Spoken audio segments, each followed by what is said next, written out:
She joins us remotely at the beginning of the hearing.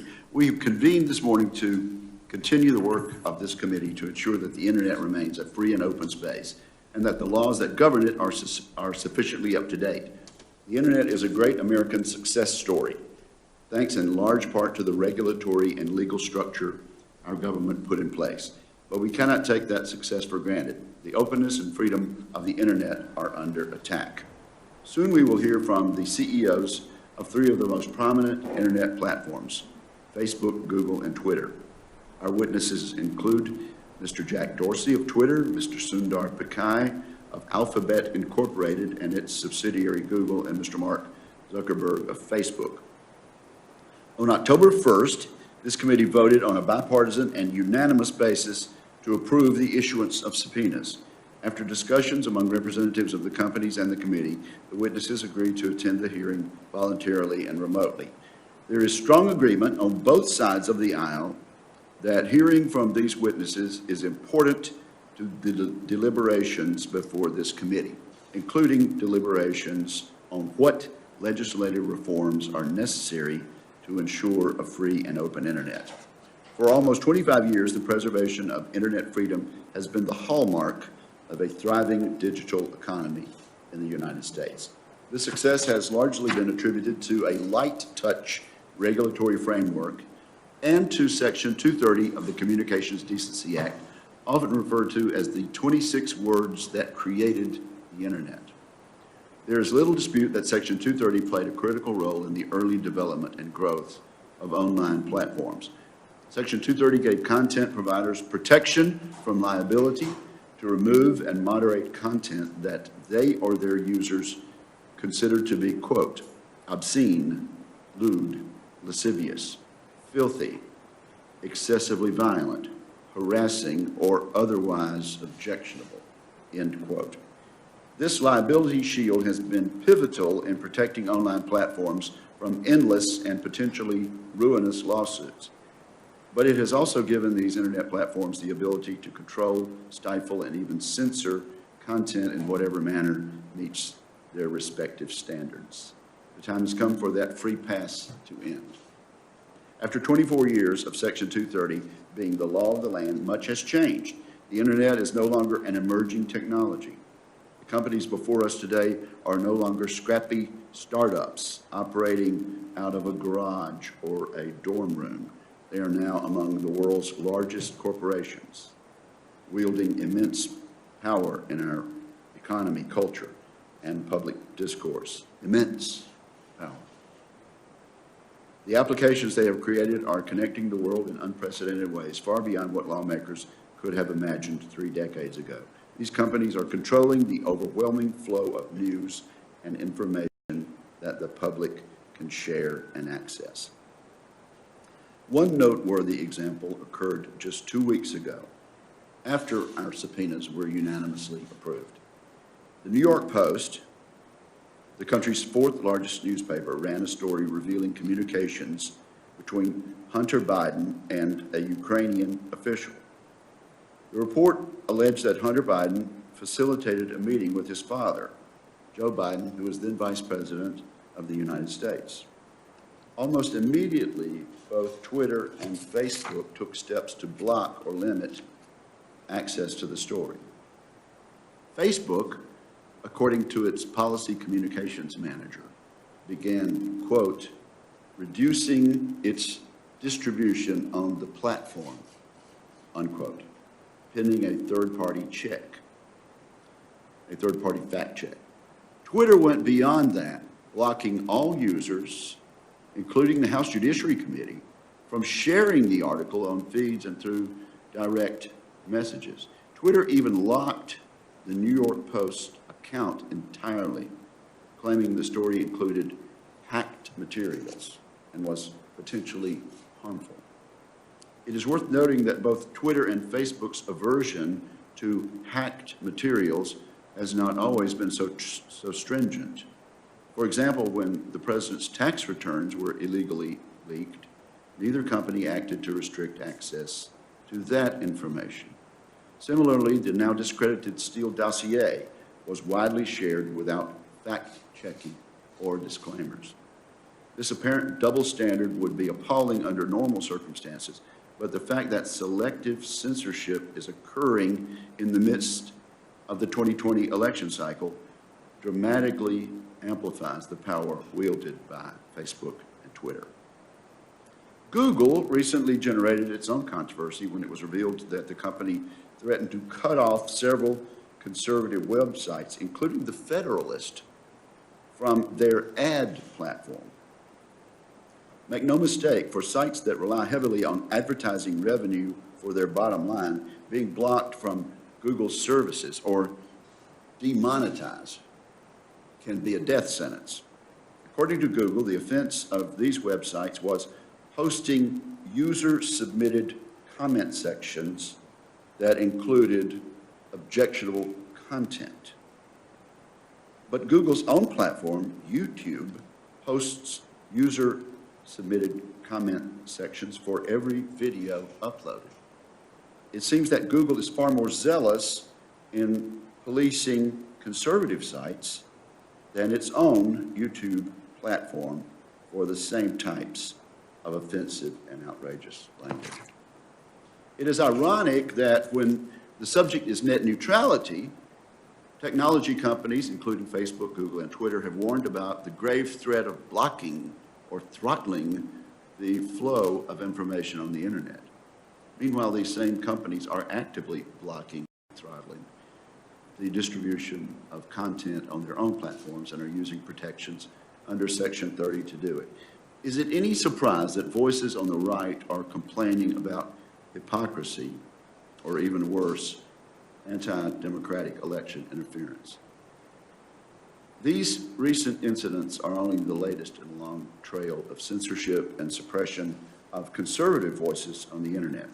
Reasonable observers are left to wonder whether big tech firms are obstructing the flow of information to benefit one political ideology or agenda. My concern is that these platforms have become powerful arbiters of what is true and what content users can access.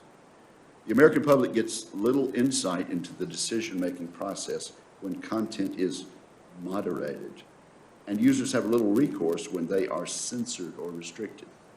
I hope we can all agree that the issues the committee will discuss today are ripe for thorough examination and action.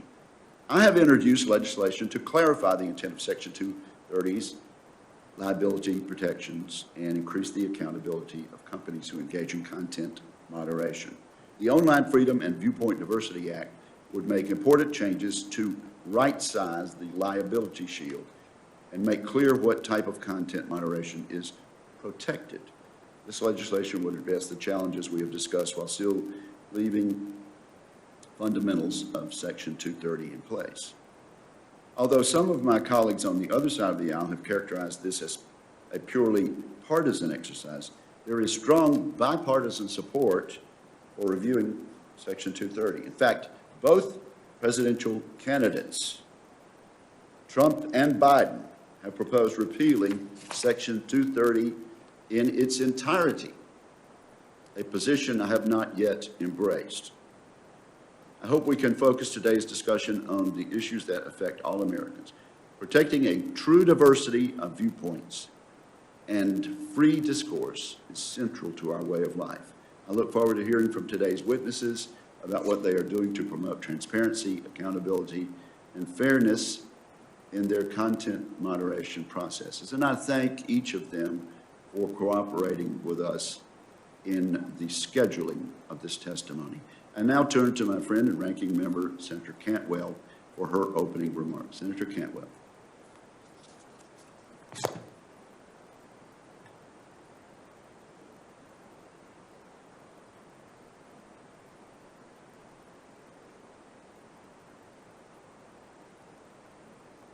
The beautiful state of Washington in my Senate office here in Washington, D.C. Shows the various ecosystems of the state of Washington, which we very much appreciate.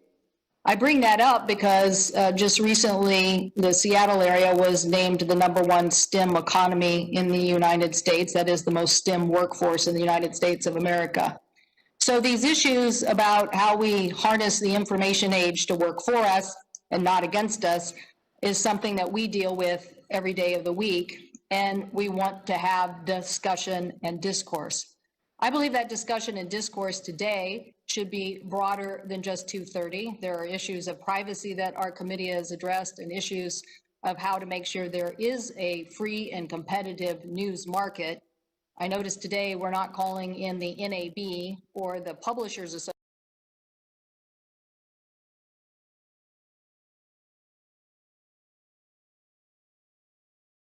that you wish was more broadly distributed. To have the competition in the news market is to have a diversity of voices and diversity of opinion. And in my report just recently released, we show that true competition really does help perfect information, both for our economy and for the health of our democracy. So I do look forward to discussing these issues today.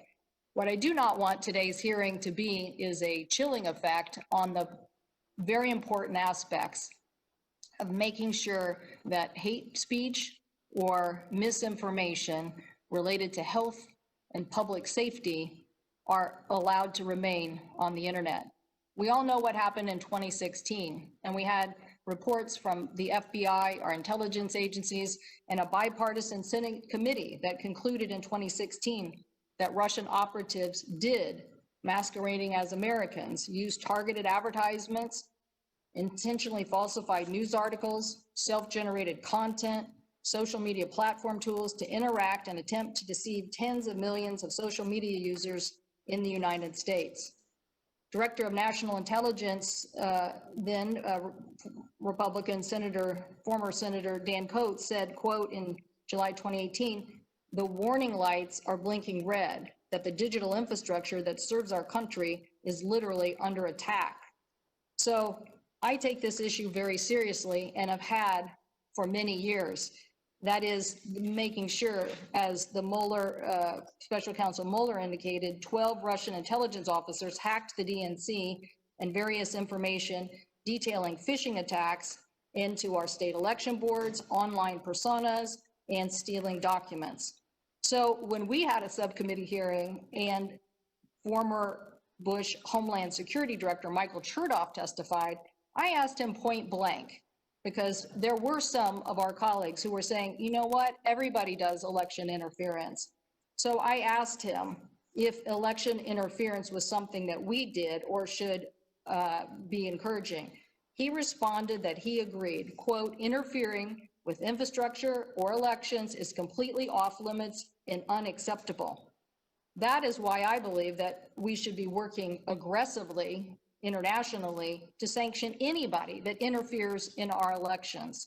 So I hope today that we will get a report from the witnesses on exactly what they have been doing to clamp down on election interference. I hope that they will tell us what kind of hate speech and misinformation that they have taken off the books.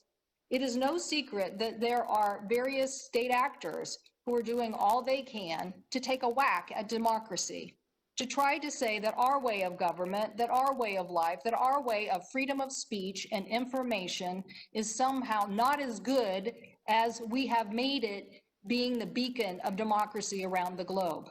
I am not going to let or tolerate people to continue to whack at our election process, our vote by mail system, or the ability of tech platforms, security companies, our law enforcement entities, and the collective community to speak against misinformation and hate speech. We have to show that the United States of America stands behind our principles and that our principles do also transfer to the responsibility of communication online. As my colleagues will note, we've all been through this in the past. That is why you, Mr. Chairman, and I and Senators Rosen and Thune sponsored the HACT Act, that is to help increase the security and cybersecurity of our nation and create a workforce that can fight against that. That is why I joined with Van Hollen and Rubio on the Deter Act, especially in establishing sanctions against Russian election interference, and to continue to make sure that we build the infrastructure of tomorrow. So I know that some people think that these issues are out of sight and out of mind. I guarantee you they're not. There are actors who have been at this for a long time. They wanted to destabilize Eastern Europe, and we became the second act when they tried to destabilize our democracy here by sowing disinformation. I want to show them that we in the United States do have fair elections. We do have a fair process. We are going to be that beacon of democracy. So I hope that as we talk about 230 today and we hear from the witnesses on the progress that they have made in making sure that disinformation is not allowed online, that we will also consider ways to help build and strengthen that. That is to say, as some of those who are testifying today, what can we do on transparency, on reporting, on analysis? And yes, I think you're going to hear a lot about algorithms today, and the kind of oversight that we all want to make sure that we can continue to have a diversity of voices in the United States of America, both online and offline. I do want to say, though, Mr. Chairman, I am concerned about the vertical nature of news and information. Today, I expect to ask the witnesses about the fact that I believe they create a choke point for local news. The local news media have lost 70% of their revenue over the last decade, and we have lost thousands of journalistic jobs that are important. It was even amazing to me that the sequence of events yesterday had me being interviewed by someone at a newspaper who was funded by a joint group of the Knight Foundation and probably Facebook funds to interview me about the fact that the news media and broadcast has fallen on such a decline because of loss of revenue as they've made the transition to the digital age. Somehow we have to come together to show that the diversity of voices that local news represent need to be dealt with fairly when it comes to the advertising market, and that too much control in the advertising market puts a foot on their ability to continue to move forward and grow in the digital age. Just as other forms of media have made the transition, and yes, still making the transition, we want to have a very healthy and dynamic news media across the United States of America. So I plan to ask the witnesses today about that. I wish we had time to go into depth on privacy and privacy issues, but Mr. Chairman, you know, and so does Senator Thune and other colleagues of the committee on my side, how important it is that we protect American consumers on privacy issues. That we're not done with this work, that there is much to do to bring consensus in the United States on this important issue. And I hope that as we do have time or in the follow-up to these questions, that we can ask the witnesses about that today. But make no mistake, gentlemen, thank you for joining us. But this is probably one of many conversations that we will have about all of these issues. But again, let's harness the information age, as you are doing, but let's also make sure that consumers are fairly treated and that we are making it work for all of us to guarantee our privacy, our diversity of voices, and upholding our democratic principles and the fact that we, the United States of America, stand for freedom of information and freedom of the press. Thank you. Thank you, Senator Cantwell, and certainly you're correct that this will not be the last hearing with regard to this subject matter, and I also appreciate you mentioning your concerns, which I share, about local journalism. At this point, we are about to receive testimony from our witnesses. Before we begin that, let me remind members that today's hearing will provide senators with 7-minute rounds, with a round of 7-minute questioning rather than the usual 5 minutes that we have done in the past.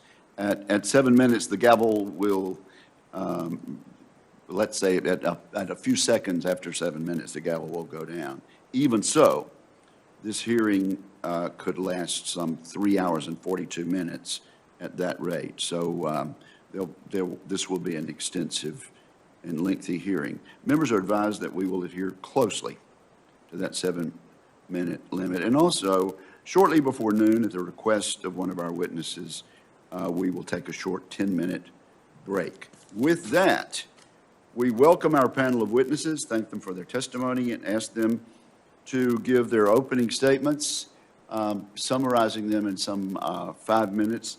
The entire statement will be added at this point in the record, and we will begin with Mr. Jack Dorsey of Twitter. Sir, are you here? Do you hear us, and do we have contact with you?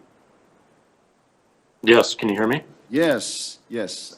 So thank you for being with us, and you are now recognized for 5 minutes, sir. Okay, thank you, members of the Commerce Committee, for the opportunity to speak with the American people about Twitter and Section 230. My remarks will be brief so we can get to questions. Section 230 is the most important law protecting internet speech, and removing Section 230 will remove speech from the internet. Section 230 gave internet services two important tools. The first provides immunity from liability for users' content. The second provides good Samaritan protections for content moderation and removal, even of constitutionally protected speech, as long as it's done in good faith. That concept of good faith is what's being challenged by many of you today. Some of you don't trust we're acting in good faith. That's the problem I want to focus on solving. How do services like Twitter earn your trust? How do we ensure more choice in the market if we don't? There are three solutions we'd like to propose to address the concerns raised, all focused on services that decide to moderate or remove content. They could be expansions to Section 230, new legislative frameworks, or a commitment to industry-wide self-regulation best practices. The first is requiring a services moderation process to be published. How are cases reported and reviewed? How are decisions made? What tools are used to enforce? Publishing answers to questions like these will make our process more robust and accountable to the people we serve. The second is requiring a straightforward process to appeal decisions made by humans or by algorithms. This ensures people can let us know when we don't get it right, so that we can fix any mistakes and make our processes better in the future. And finally, much of the content people see today is determined by algorithms, with very little visibility into how they choose what they show. We took a first step in making this more transparent by building a button to turn off our home timeline algorithms. It's a good start, but we're inspired by the market approach suggested by Dr. Stephen Wolfram before this committee in June 2019. Enabling people to choose algorithms created by third parties to rank and filter their content is an incredibly energizing idea that's in reach. Requiring 1, moderation process and practices to be published, 2, a straightforward process to appeal decisions, and 3, best efforts around algorithmic choice are suggestions to address the concerns we all have going forward. And they're all achievable in short order. It's critical as we consider these solutions, we optimize for new startups and independent developers. Doing so ensures a level playing field that increases the probability of competing ideas to help solve problems. We mustn't entrench the largest companies any further. Thank you for the time, and I look forward to a productive discussion to dig into these and other ideas. Thank you very much, Mr. Dorsey. We now call on Mr. Sundar Pichai. You are recognized for 5 minutes, sir. Chairman Wicker, Ranking Member Cantwell, and distinguished members of the committee, thank you for the opportunity to appear before you today. The internet has been a powerful force for good over the past 3 decades. It has radically improved access to information, whether it's connecting Americans to jobs, getting critical updates to people in times of crisis, or helping a parent find answers to questions like, how can I get my baby to sleep through the night? At the same time, people everywhere can use their voices to share new perspectives, express themselves, and reach broader audiences than ever before. Whether you're a barber in Mississippi or a home renovator in Indiana, you can share a video and build a global fan base and a successful business right from your living room. In this way, the internet has been one of the world's most important equalizers, information can be shared and knowledge can flow from anyone to anywhere. The same low barriers to entry also make it possible for bad actors to cause harm.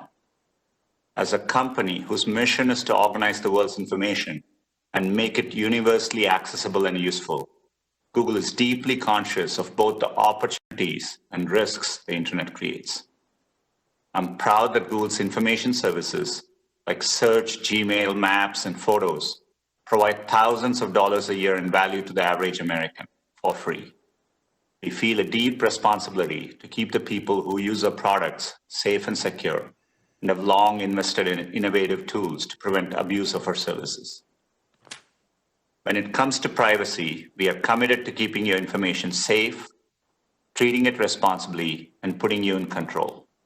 We continue to make privacy improvements, like the changes I announced earlier this year to keep less data by default, and support the creation of comprehensive federal privacy laws. We are equally committed to protecting the quality and integrity of information on our platforms and supporting our democracy in a nonpartisan way. As just one timely example, our information panels on Google and YouTube inform users about where to vote and how to register. We've also taken many steps to raise up high-quality journalism, from sending 24 billion visits to news websites globally every month, to our recent $1 billion investment in partnerships with news publishers. Since our founding, we've been deeply committed to the freedom of expression. We also feel a responsibility to protect people who use our products from harmful content and to be transparent about how we do that. That's why we set and publicly disclose clear guidelines for our products and platforms, which we enforce impartially. We recognize that people come to our services with a broad spectrum of perspectives, and we are dedicated to building products that are helpful to users of all backgrounds and viewpoints. Let me be clear, we approach our work without political bias, full stop. To do otherwise would be contrary to both our business interests and our mission, which compels us to make information accessible to every type of person, no matter where they live or what they believe. Of course, our ability to provide access to a wide range of information is only possible because of existing legal frameworks like Section 230.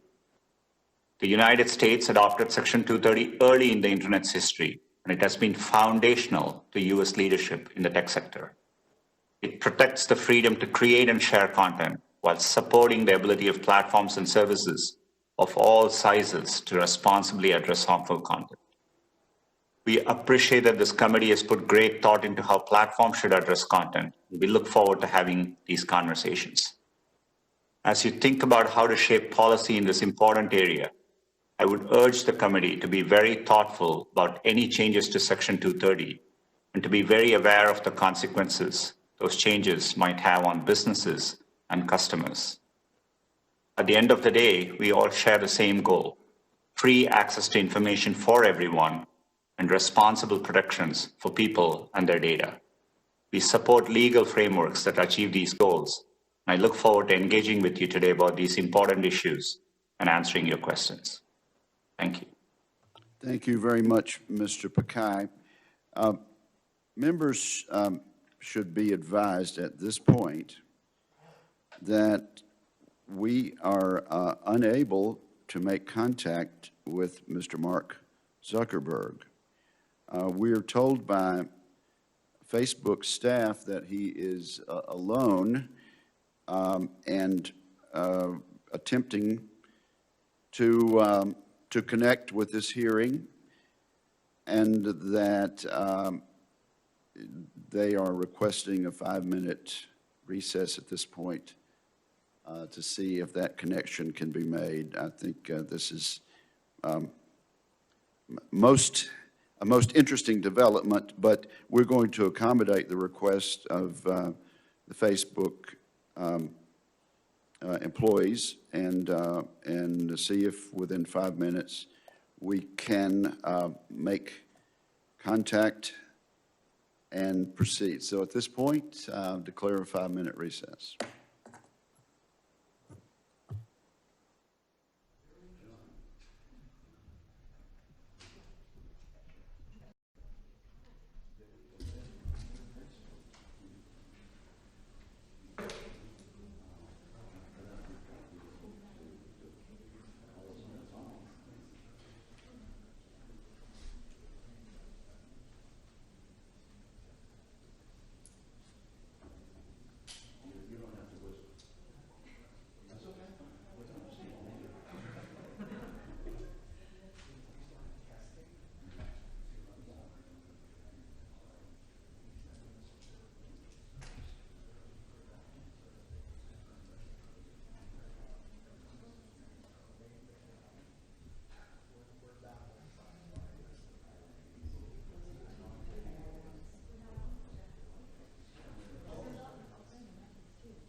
call the hearing back into order, and we're told that in less than 5 minutes we have success.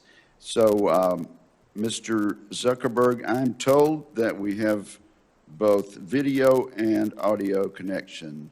Are you there, sir? Yes, I am. Can you hear me? Can hear you fine, and you're now recognized for 5 minutes to summarize your testimony. Welcome. All right. Thank you, Chairman. I was able to hear the other opening statements. I was just having a hard time connecting myself. All right. So I know the feeling, Mr. Zuckerberg. Chairman Wicker, Ranking Member Cantwell, and members of the committee, every day, millions of Americans use the internet to share their experiences and discuss issues that matter to them. Setting the rules for online discourse is an important challenge for our society, and there are principles at stake that go beyond any one platform. How do we balance free expression and safety? How do we define what is dangerous? Who should decide? I don't believe that private companies should be making so many decisions about these issues by themselves. And at Facebook, we often have to balance competing equities. Sometimes the best approach from a safety or security perspective isn't the best for privacy or free expression. So we work with experts across society to strike the right balance. We don't always get it right, but we try to be fair and consistent. The reality is that people have very different ideas and views about where the lines should be. Democrats often say that we don't remove enough content, and Republicans often say we remove too much. I expect that we'll hear some of those criticisms today. And the fact that both sides criticize us doesn't mean that we're getting this right. But it does mean that there are real disagreements about where the limits of online speech should be. And I think that's understandable. People can reasonably disagree about where to draw the lines. That's a hallmark of democratic societies, especially here in the US with our strong First Amendment tradition. But it strengthens my belief that when a private company is making these calls, we need a more accountable process that people feel is legitimate and that gives platforms certainty. At Facebook, we publish our standards and issue quarterly reports on the content that we take down. We launched an independent oversight board that can overturn our decisions, and we've committed to an audit of our content reports. But I believe Congress has a role to play too in order to give people confidence that the process is carried out in a way that balances society's deeply held values appropriately, and that's why I've called for regulation. Right now, the discussion is focused on Section 230. Some say that ending 230 would solve all of the internet's problems. Others say that it would end the internet as we know it. From our perspective, Section 230 does two basic things. First, it encourages free expression, which is fundamentally important.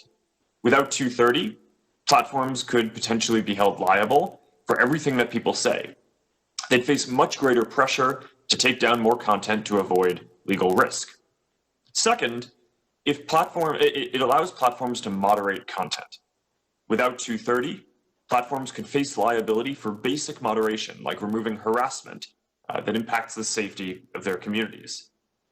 Now, there's a reason why America leads in technology. Section 230 helped create the internet as we know it. It has helped new ideas get built and our companies to spread American values around the world, and we should maintain this advantage. But the internet has also evolved, and I think that Congress should update the law to make sure that it's working as intended. One important place to start would be making content moderation systems more transparent. Another would be to separate good actors from bad actors by making sure that companies can't hide behind Section 230 to avoid responsibility for intentionally facilitating illegal activity on their platforms. We're open to working with Congress on these ideas and more. I hope the changes that you make will ring true to the spirit and intent of 230. There are consequential choices to make here, and it's important that we don't prevent the next generation of ideas from being built. Now, although this hearing is about content policy, I also want to cover our election preparedness work. Voting ends in 6 days. We're in the midst of a pandemic, and there are ongoing threats to the integrity of this election. Since 2016, Facebook has made major investments to stop foreign interference. We've hired more than 35,000 people to work on safety and security. We've disrupted more than 100 networks coming from Russia, Iran, and China, and more that were misleading people about who they are and what they're doing, including 3 just this week. This is an extraordinary election, and we've updated our policies to reflect that. We're showing people reliable information about voting and results, and we've strengthened our ads and misinformation policies. We're also running the largest voting information campaign in US history. We estimate that we've helped more than 4.4 million people register to vote, and 100,000 people volunteer to be poll workers. Candidates on both sides continue to use our platforms to reach voters. And people are rightly focused on the role that technology companies play in our elections. I'm proud of the work that we've done to support our democracy. This is a difficult period, but I believe that America will emerge stronger than ever, and we're focused on doing our part to help. Well, thank you. Thank you very much, Mr. Zuckerberg, and thanks to all of our witnesses. We will now, I think we're supposed to set the clock to 7 minutes, and I see 5 minutes up there, but somehow we'll keep time, so there we are. Okay. Well, thank you all. Let me start then with Mr. Dorsey. Mr. Dorsey, the committee has compiled dozens and dozens of examples of conservative content being censored and suppressed by your platforms over the last 4 years. I entered these examples into the record on October 1st when the committee voted unanimously to issue the subpoenas. And thank you all 3 again for working with us on the scheduling, alleviating the necessity for actually exercising the subpoenas. Mr. Dorsey, your platform allows foreign dictators to post propaganda typically without restriction, yet you routinely restrict the President of the United States. And here's an example. In March, a spokesman for the Chinese Communist Party falsely accused the U.S. military of causing the coronavirus epidemic. He tweeted, quote, CDC was caught on the spot. When did patient 0 begin in the U.S.? How many people are infected? What are the names of the hospitals? It might be the U.S. Army who brought the epidemic to Wuhan, and on and on.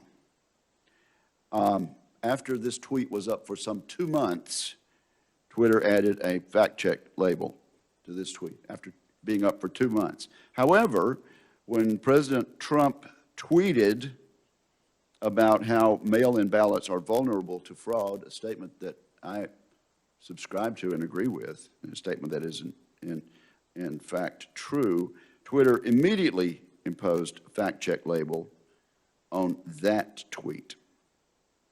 Mr. Dorsey, how does a claim by Chinese communists that the U.S. military is to blame for COVID remain up for 2 months without a fact check, and the president's tweet about security of mail-in ballots get labeled instantly? Well, first and foremost, as you mentioned, we did label that tweet. As we think about enforcement, we consider severity of potential offline harm, and we act as quickly as we can. We have taken action against tweets from world leaders all around the world, including the president. And we did take action on that tweet because we saw it. We saw the confusion it might encourage, and we labeled it accordingly. And the goal with our labeling— You're speaking of the president's tweet. Yes. Okay. The goal of our labeling is to provide more context, to connect the dots so that people can have more information so they can make decisions for themselves. We've created these policies recently. We are enforcing them. There are certainly things that we can do much faster, but generally we believe that the policy was enforced in a timely manner and in the right regard. And yet, you seem to have no objection to a tweet by the Chinese Communist Party saying the U.S. Army brought the epidemic to Wuhan. Well, we did, and we labeled that tweet. It took providing you more 2 months to information. do so, is that correct? I'm not sure of the exact time frame, but we can get back to you on that. So you're going to get back to us as to how a tweet from the Chinese Communist Party falsely accusing the U.S. military of causing the coronavirus epidemic was left up for 2 months with no comment from Twitter, while the President of the United States making a statement about being careful about about ballot security with the mail was labeled immediately. I have a tweet here from Mr. Ajit Pai. Mr. Ajit Pai is the chairman of the Federal Communications Commission, and he recounts some 4 tweets by the Iranian dictator Ayatollah Ali Khamenei, which Twitter did not place a public label on. They all 4 of them glorify violence. The first tweet says this, and I quote each time: "The Zionist regime is a deadly, cancerous growth and a detriment to the region. It will undoubtedly be uprooted and destroyed." That's the first tweet. The second tweet: "The only remedy until the removal of the Zionist regime is firm armed resistance." Again, left up without comment by Twitter. The third: "The struggle to free Palestine is jihad in the way of God." I quote that in part for the sake of time. And number 4, "We will support and assist any nation or any group anywhere who opposes and fights the Zionist regime." I would simply point out that these tweets are still up, Mr. Dorsey. And how is it that they are acceptable to be there? I'll ask unanimous consent to enter this tweet from Ajit Pai in the record at this point. That'll be done without objection. How, Mr. Dorsey, is that acceptable based on your policies at Twitter? Well, we believe it's important for everyone to hear from global leaders. And we have policies around world leaders. We want to make sure that we are respecting their right to speak and to publish what they need. But if there is a violation of our terms of service, we want to label it. They're still up. Do they violate your terms of service, Mr. Dorsey? We did not find those to violate our terms of service because we considered them saber rattling, which is part of the speech of world leaders in concert with other countries. Speech against our own people or a country's own citizens, we believe is different and can cause more immediate harm. Very, very telling information, Mr. Dorsey. Thank you very much. Senator Cantwell, you are recognized. I think I'm deferring to our colleague, Senator Peters, just because of timing and situation for him. All right, Senator Peters, are you there? I am here. Sir, I am here. You are recognized for 7 minutes. Well, thank you, Mr. Chairman. And Ranking Member Cantwell, appreciate your deferral to me. I certainly appreciate that consideration a great deal. Also want to thank each of our panelists here today for coming forward and being a witness, and appreciate all of you accommodating your schedule so that we could have this hearing.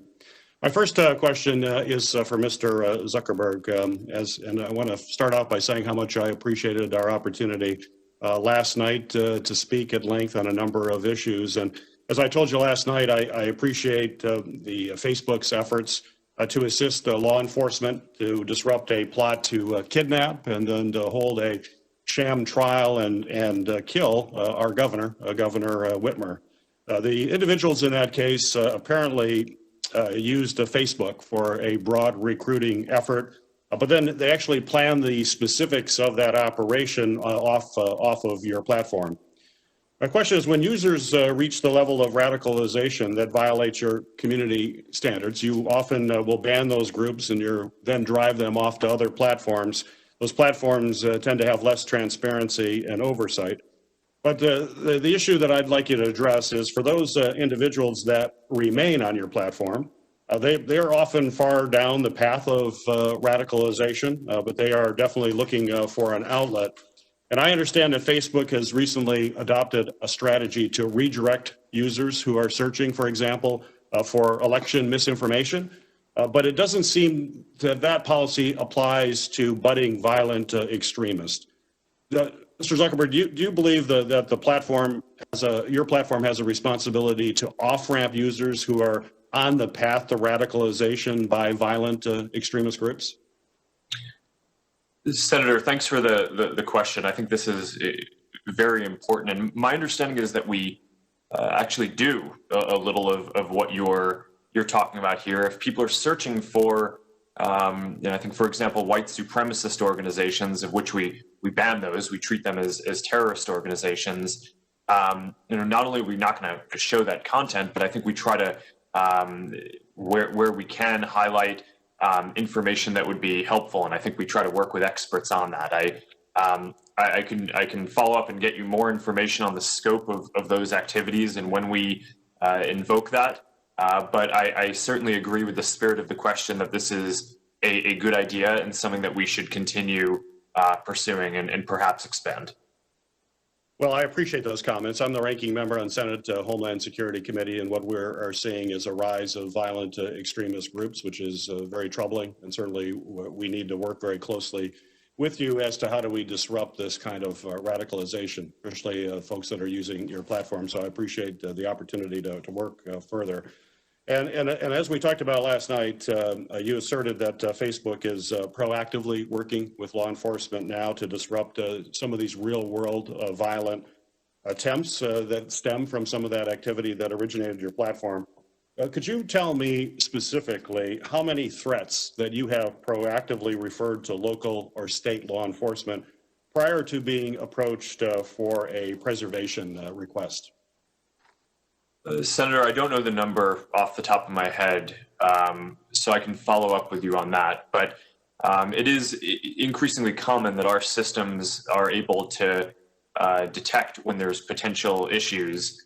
And over the last 4 years in particular, we've built closer partnerships with law enforcement and the intelligence community to be able to share those kind of signals. So we're doing more of that, including in the case that you mentioned before around the attempted kidnapping of Governor Whitmer. We identified that as a signal to the FBI.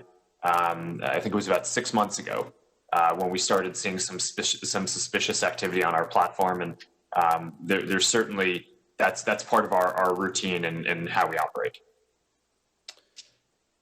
Well, Mr. Zuckerberg, discovery tools and recommendation algorithms that your platforms use does serve up potentially extremist content based on the user profiles of folks.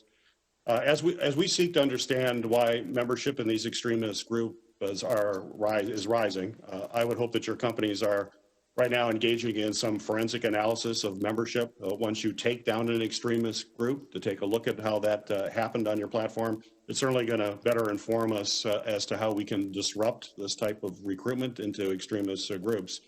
My question for you, though, is that in 2016, you said, and this was apparently an internal Facebook internal document that was reported by the Wall Street Journal, that said that 64% of members of violent groups became members because of your platform's recommendation. And I'll quote from that report that was reported in the Wall Street Journal. It said, "Our recommendation systems grow the problem." That's clearly very concerning. And I know in response to that report in 2016, you had made changes to your policies. You made changes to some of the algorithms that existed at that time. My question is, have you seen a reduction in your platform's facilitation of extremist group recruitment since those policies were changed?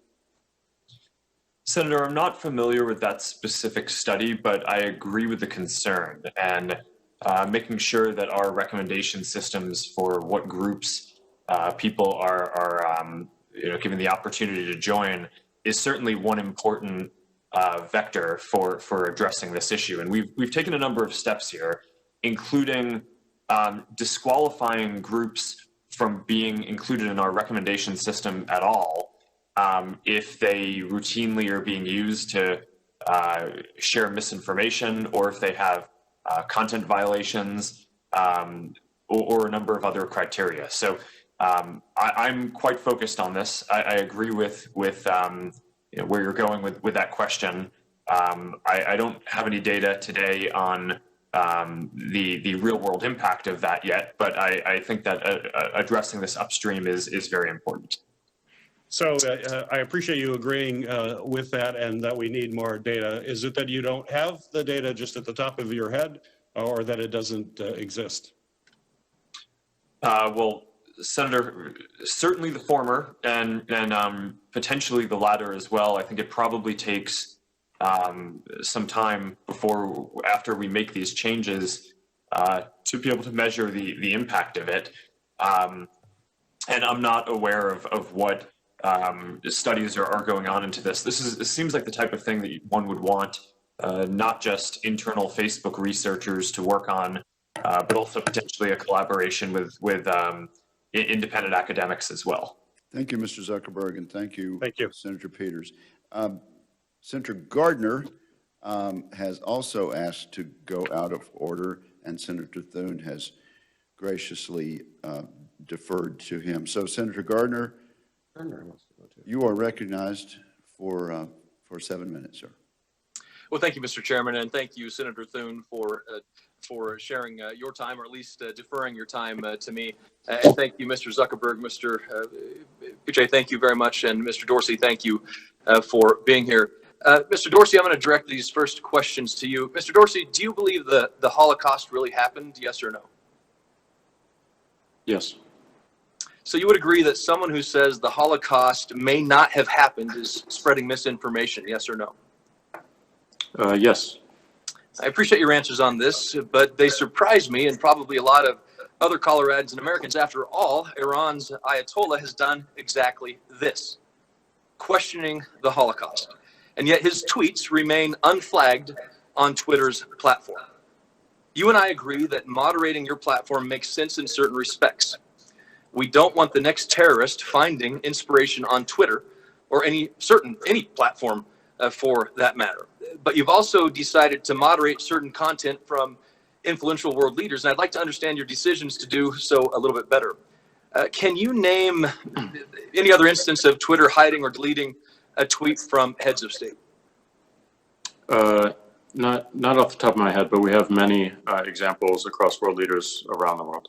Would you be willing to provide a list of those? Absolutely. I know we agree content moderation can have certain upsides like combating terrorism, but Twitter has chosen to approach content moderation from the standpoint of combating misinformation as well. So it's strange to me that you've flagged the tweets from the president, but haven't hidden the Ayatollah's tweets on Holocaust denial or calls to wipe Israel off the map.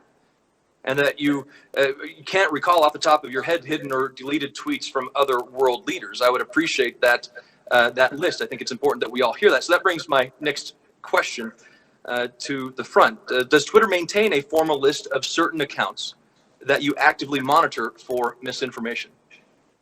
No, and we don't have a policy against misinformation. We have a policy against misinformation in 3 categories, which are manipulated media, public health, specifically COVID, and civic integrity, election interference, and voter suppression. That is all we have policy on for misleading information. We do not have policy or enforcement for any other types of misleading information that you're mentioning. So somebody denying the murder of millions of people or instigating violence against a country as a head of state is not categorically falling in any of those 3 misinformation or other categories Twitter has? Not misinformation, but we do have other policies around incitement to violence, which may, some of the tweets that you mentioned or the examples that you're mentioning may fall afoul of. But for misleading information, we're focused on those 3 categories only. So somebody denies the Holocaust has happened is not misinformation? It's misleading information, but we don't have a policy against that type of misleading information. Millions of people died, and that's not a violation of Twitter. It's, again, I just don't understand how you can label a president of the United States. Have you ever taken a tweet down from the Ayatollah? I believe we have, but we can get back to you on that. We've certainly labeled tweets, and I believe we have taken one down as well. You know, if you said you do not have a list, is that correct? You do not maintain a list? We don't maintain a list of accounts we watch. We look for reports and issues brought to us, and then we weigh it against our policy and enforce if needed. You look for reports from your employees or from the from the people news? From the people using the service. Right, and then they turn that over to your board of review. Is that correct?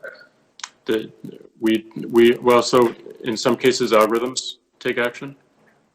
In other cases, humans do. In some cases, it's a pairing of the two. There are numerous examples of blue check marks that are spreading false information that aren't flagged. So Twitter must have some kind of list of priority accounts that it maintains. You have the blue check mark list. How do you decide when to flag a tweet? You got into that a little bit. Is there a formal threshold of retweets or likes that must be met before a tweet is flagged? No. Twitter can't claim that. I just, with your answers on the Ayatollah and others, I just don't understand how Twitter can claim to want a world of less hate and misinformation while you simultaneously let the kind of content that the Ayatollah has tweeted out flourish on the platform, including from other world leaders. It's no wonder that Americans are concerned about politically motivated content moderation at Twitter, given what we have just said. I don't like the idea of a group of unelected elites in San Francisco or Silicon Valley deciding whether my speech is permissible on their platforms, but I like even less the idea of unelected Washington, D.C. bureaucrats trying to enforce some kind of politically neutral content moderation. So just as we have heard from other panelists, as we're going to hear throughout the day, we have to be very careful and not rush to legislate in ways that stifle speech. You can delete Facebook, turn off Twitter, or try to ditch Google, but you cannot unsubscribe from government censors. Congress should be focused on encouraging speech, not restricting it. The Supreme Court has tried teaching us that lesson time and time again, and the Constitution demands that we remember it. I'm running short on time, so I'm going to very quickly go through another question. One of the core ideas of Section 230's liability protections is this: you shouldn't be responsible for what someone else says on your platform. Conversely, you should be liable for what you say or do on your own platform. I think that's pretty common sense. But courts have not always agreed with this approach. Even Rep. Chris Cox opined in a recent Wall Street Journal op-ed that Section 230 has sometimes been interpreted by courts more broadly than I expected. For example, allowing some websites to escape liability for content they helped create. Mr. Zuckerberg, I have a simple question for you and each of the panelists today quickly. To be clear, I'm not talking about technical tools or operating the platform itself here. I'm purely talking about content. Do you agree that internet platforms should be held liable for the specific content that you yourself create on your own platforms? Yes or no? Very quickly. Senator, I think that is reasonable. Yes or no, Mr. Dorsey? If Twitter creates specific content, should Twitter be liable for that content? It's reasonable as well. Mr. Pichai, same question to you. Yes or no, should Google be liable for the specific content that it creates? If we are acting as a publisher, I would say yes. The specific content that you create on your own platform, yes. That seems reasonable. Thank you. I think one of the other sides of liability questions in regard to the good faith removal provision in Section 230 that we'll get into a little bit more in the private questions. I know I'm out of time, so Mr. Chairman, thank you for giving me this time. Senator Thune, thank you as well, and thanks to the witnesses. Thank you, Senator Gardner. The ranking member has now deferred to Senator Klobuchar, so Senator, you are now recognized. Thank you, Chairman. I want to note first that this hearing comes 6 days before Election Day, and it makes, I believe we're politicizing, and the Republican majority is politicizing, which should actually not be a partisan topic. And I do want to thank the witnesses here for appearing, but also for the work that they're doing to try to encourage voting and to put out the correct information when the president and others are undermining vote by mail, something we're doing in every state in the country right now. Second point, Republicans failed to pass my bipartisan Honest Ads Act, and the White House blatantly blocked the bipartisan election security bill that I had with Senator Langford, as well as several other Republicans. And it's one of the reasons I think we need a new president. Third, my Republican colleagues in the Senate, many of them I work with very well in this committee, but we have had 4 years to do something when it comes to antitrust, privacy, local news, a subject that briefly came up, and so many other things. So I'm going to use my time to focus on what I consider, in Justice Ginsburg's words, to be a blueprint for the future. I'll start with you, Mr. Zuckerberg. How many people log into Facebook every day? Senator, it is more than 2 billion. Okay. And how much money have you made on political advertisements in the last 2 years? Senator, I do not know off the top of my head. It is a relatively small part of our revenue. Okay, small for you, but I think it's 2.2 billion, over 10,000 ads sold since May 2018. Those are your numbers, and we can check them later. Do you require Facebook employees to review the content of each of the political ads that you sell in order to ensure that they comply with the law and your own internal rules? Senator, we require all political advertisers to be verified before they could run ads. And I believe we do review advertising as well. But does a real person actually read the political ads that you sell, yes or no? Senator, I imagine that a person does not look at every single ad. Our systems are a combination of artificial intelligence systems and people. We have 35,000 people who do content and security review for us, but given the massive amount of... I really just had a straightforward question because I don't think they do. I think the algorithms hit in because I think the ads instantly are placed. Is that correct? Senator, my understanding of the way the system works is we have computers and artificial intelligence scan everything. And if we think that there are potential violations, then either the AI system will act or it will flag it to the tens of thousands of people who do content review. But with all the money you have, you could have a real person review like a lot of the other traditional media organizations do. So another question, when John McCain and I and Senator Warner introduced the Honest Ads Act, we got pushback from your company, others, and you were initially against it. Then we discussed this at a hearing. You're for it. I appreciate that. And have you spent any of the money? I know you spent the most money, Facebook spent the most money ever lobbying last year. Have you spent any of the money trying to change or block the bill? Senator, no. In fact, I've endorsed it publicly and we've implemented it into our systems, even though it hasn't become law. I'm a big supporter. Have you done anything in the past to try to change it? No. Have you done anything to get it passed? Because we're at a roadblock on it. And I do appreciate that you voluntarily implemented some of it, but have you voluntarily implemented the part of the Honest Ads Act where you fully disclose which groups of people are being targeted by political ads? Senator, we have, I think, industry-leading transparency around political ads, and part of that is showing which audiences, in broad terms, ended up seeing the ads. Of course, getting the right resolution on that is challenging without it becoming a privacy issue, but we've tried to do that and provide as much transparency as we can, and I think we're currently leading in that area. And to your question about how we're... I still have concerns, and I don't mean to interrupt you, but I have such limited time. One of the things that last thing I want to ask you about is divisiveness on the platform. And I know there's been a recent studies have shown that part of your algorithms, they push people towards more polarized content, left, right, whatever. In fact, one of your researchers warned senior executives that our algorithms exploit the human brain's attraction to divisiveness. The way I look at it, more divisiveness, more time on the platform, more time on the platform, the company makes more money. Does that bother you, what it's done to our politics? Senator, I respectfully disagree with that characterization of how the systems work. We design our systems to show people the content that's going to be the most meaningful to them, which is not trying to be as divisive as possible. Most of the content on the systems is not political. It's things like making sure that you can see when your cousin had her baby, or Okay. I'm gonna move on to Google here and Mr. Pichai, but I'm telling you right now that that's not what I'm talking about, the cousins and the babies here. I'm talking about conspiracy theories and all the things that I think the senators on both sides of the aisle know what I'm talking about, and I think it's been corrosive.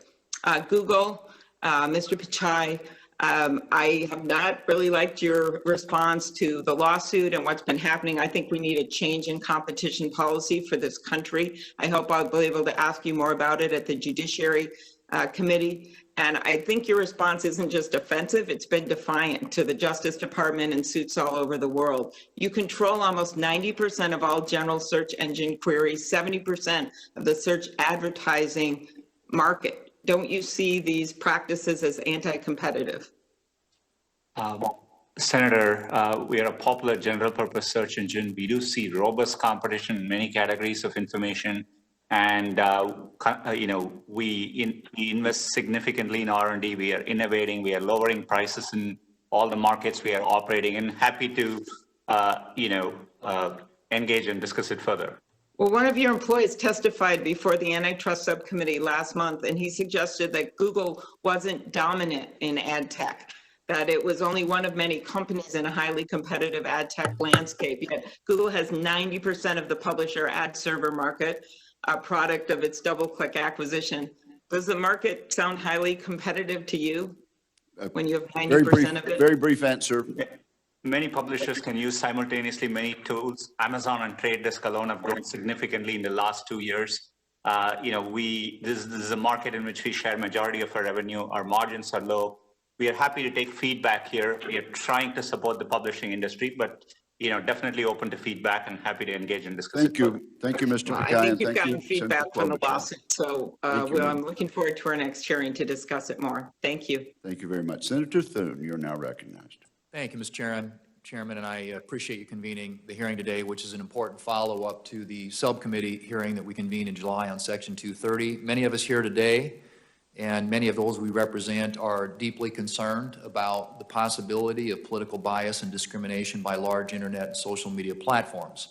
Others are concerned that even if your actions aren't skewed, that they are hugely consequential for our public debate, yet you operate with limited accountability. Such distrust is intensified by the fact that the moderation practices used to suppress or amplify content remain largely a black box to the public. Moreover, the public explanations given by the platforms for taking down or suppressing content too often seem like excuses that have to be walked back after scrutiny. And due to exceptional secrecy with which platforms protect their algorithms and content moderation practices, it's been impossible to prove one way or another whether political bias exists. So users are stuck with anecdotal information that frequently seems to confirm their worst fears, which is why I've introduced 2 bipartisan bills, the Platform Accountability and Consumer Transparency, or the PACT Act, and the Filter Bubble Transparency Act, to give users, the regulators, and the general public meaningful insight into online content moderation decisions and how algorithms may be amplifying or suppressing information. And so I look forward to continuing that discussion today. My Democrat colleagues suggest that when we criticize the bias against conservatives, that we're somehow working the refs. But the analogy of working the refs assumes that it's legitimate even to think of you as refs. It assumes that you 3 Silicon Valley CEOs get to decide what political speech gets amplified or suppressed, and it assumes that you're the arbiters of truth, or at the very least, the publishers making editorial decisions about speech. So yes or no, I would ask this of each of the 3 of you, are the Democrats correct that you all are the legitimate referees over our political speech? Mr. Zuckerberg, are you the ref? Senator, I certainly think not, and I do not want us to have that role. Mr. Dorsey, are you the ref?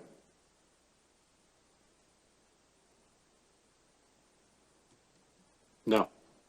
Mr. Pichai, are you the ref? Senator, I do think we make content moderation decisions, but we are transparent about it and we do it to protect users, but we really believe and support maximizing freedom of expression. I'll take that as three no's, and I agree with that. You are not the referees of our political speech. That's why all three of you have to be more transparent and fair with your content moderation policies and your content selection algorithms, because at the moment, it is, as I said, largely a black box. There's real mistrust among the American people about whether you're being fair or transparent. And this extends to concerns about the kinds of amplification and suppression decisions your platforms may make on Election Day and during the post-election period if the results of the election are too close to call.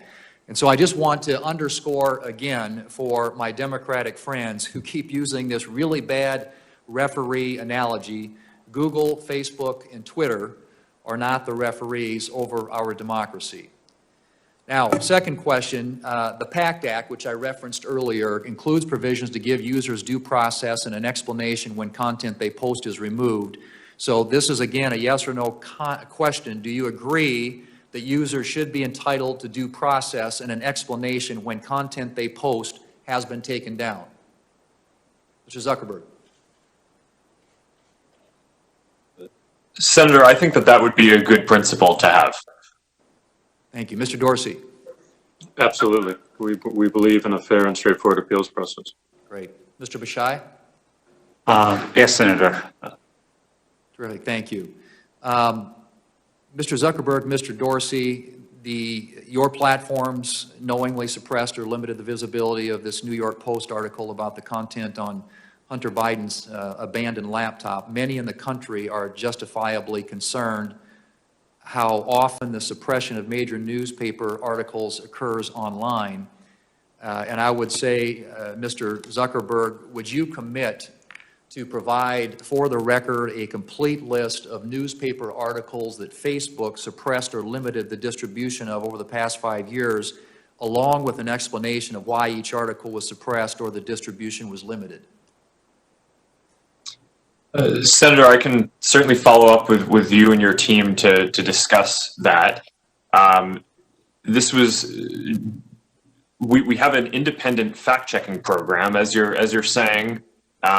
We try not to be arbiters of what is true ourselves, but we have partnered with fact-checkers around the world to help assess that, to prevent misinformation and viral hoaxes from becoming widely distributed on our platform. And I believe that the information that they fact check and the content that they fact check is public. So I think that there's probably already a record of this that can be reviewed. Yeah, but if you could do that as it applies to newspapers, that would be very helpful. And Mr. Dorsey, would you commit to doing the same on behalf of Twitter? We would absolutely be open to it, and we are suggesting going a step further, which is aligned with what you're introducing in the PACT Act, which is much more transparency around our process, the content moderation process, and also the results, the outcomes, and doing that on a regular basis. I do agree and think that builds more accountability, and ultimately that lends itself to more trust. Okay, great, thank you.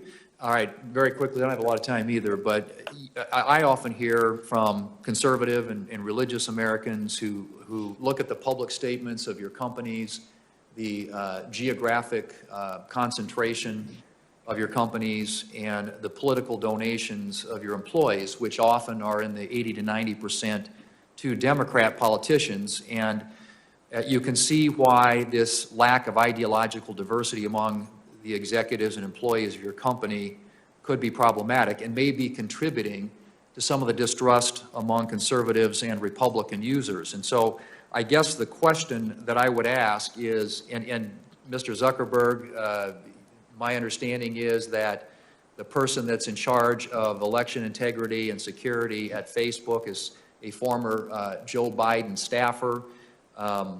Is there someone that's closely associated with President Trump who's in the same sort of election integrity role at Facebook?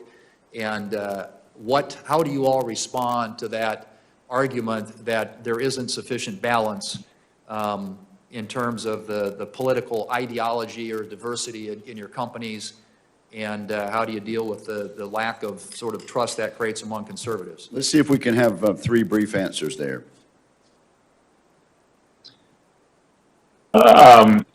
Senator, I think having balance is valuable, and we try to do that. I'm not aware of the example that you say of someone in charge of this process who worked for Biden in the past. So we can follow up on that if that's right. Follow up on the record for the rest of this answer, please, Mr. Zuckerberg. Thank you. All right. Mr. Dorsey. Well, this is why I do believe it's important to have more transparency around our process and our practices. And it's independent of the viewpoints that our employees hold. We need to make sure that we're showing people that we have objective policies and enforcement. And Mr. Pichai. In these teams, there are people who are liberal, Republican, libertarian, and so on. We are committed. We consult widely with important third-party organizations across both sites when we develop our policies. And, you know, as a CEO, I'm committed to running it without any political bias, but happy to engage more on answer. Nancy. Thank you, gentlemen, and thank you, Senator Thune. The ranking member has now deferred to Senator Blumenthal. Sir, you are recognized. Thanks, Mr. Chairman, and thank you to the ranking member. I want to begin by associating myself with the very thoughtful comments made by the ranking member as to the need for broader consideration of issues of privacy and competition and local news. They are vitally important. And also with the comments made by my colleagues, Senator Klobuchar, about the need for antitrust review. And I assume we'll be examining some of these topics in November before the Judiciary Committee. You know, I've been an advocate of reform of Section 230 for literally 15 years.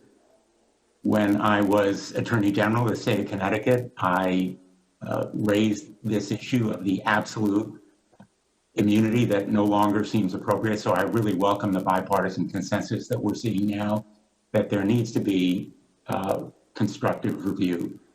But frankly, I am appalled that my Republican colleagues are holding this hearing literally days before an election when they seem to want to bully and browbeat the platforms here to try to tilt them toward President Trump favor.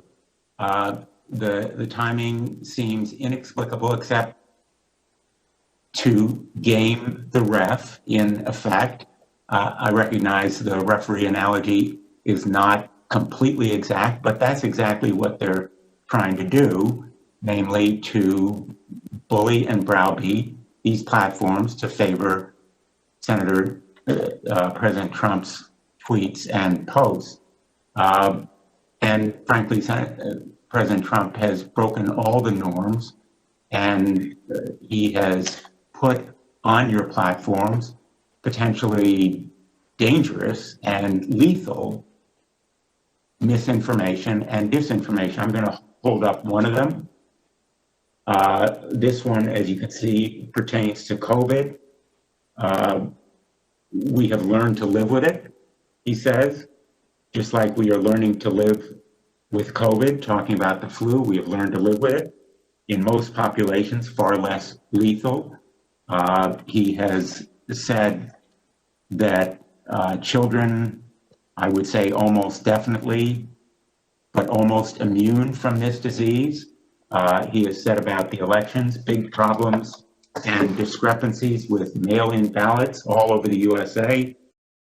Total on November 3rd. Fortunately, the platforms are acting to label or take down these kinds of posts, but my Republican colleagues have been silent.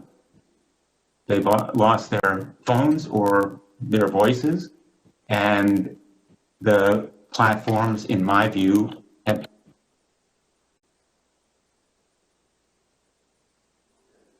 Now, We just lost your voice there in mid-sentence, Richard.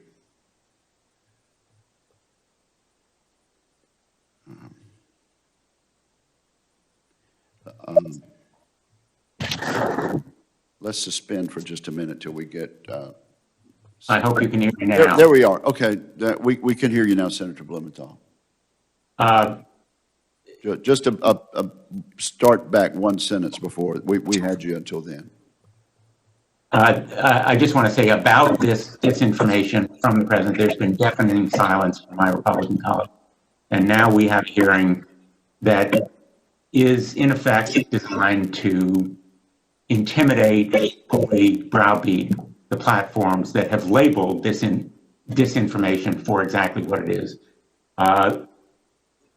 We're on the verge of a massive onslaught on the integrity of our elections.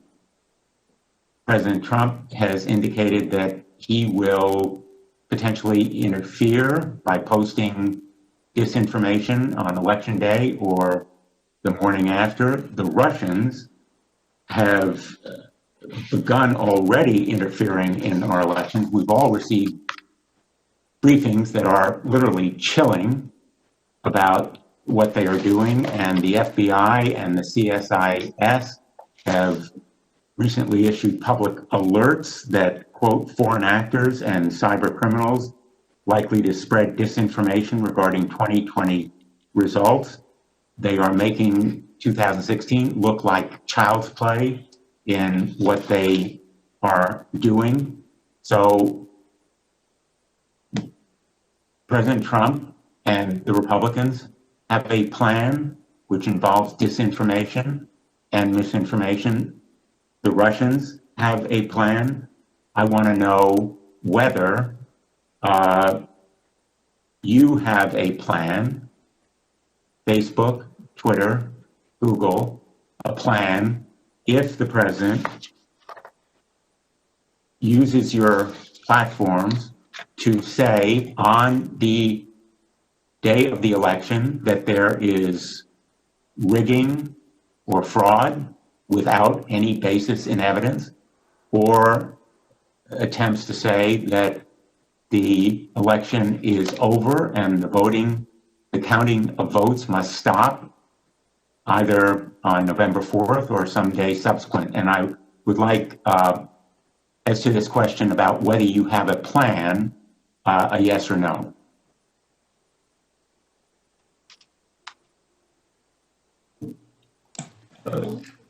Senator, I can start. We do. We have policies related to all of the areas that you just mentioned. Candidates or campaigns trying to delegitimize methods of voting or the election, candidates trying to prematurely declare victory, and candidates trying to spread voter suppression material that is misleading about how, when, or where to vote.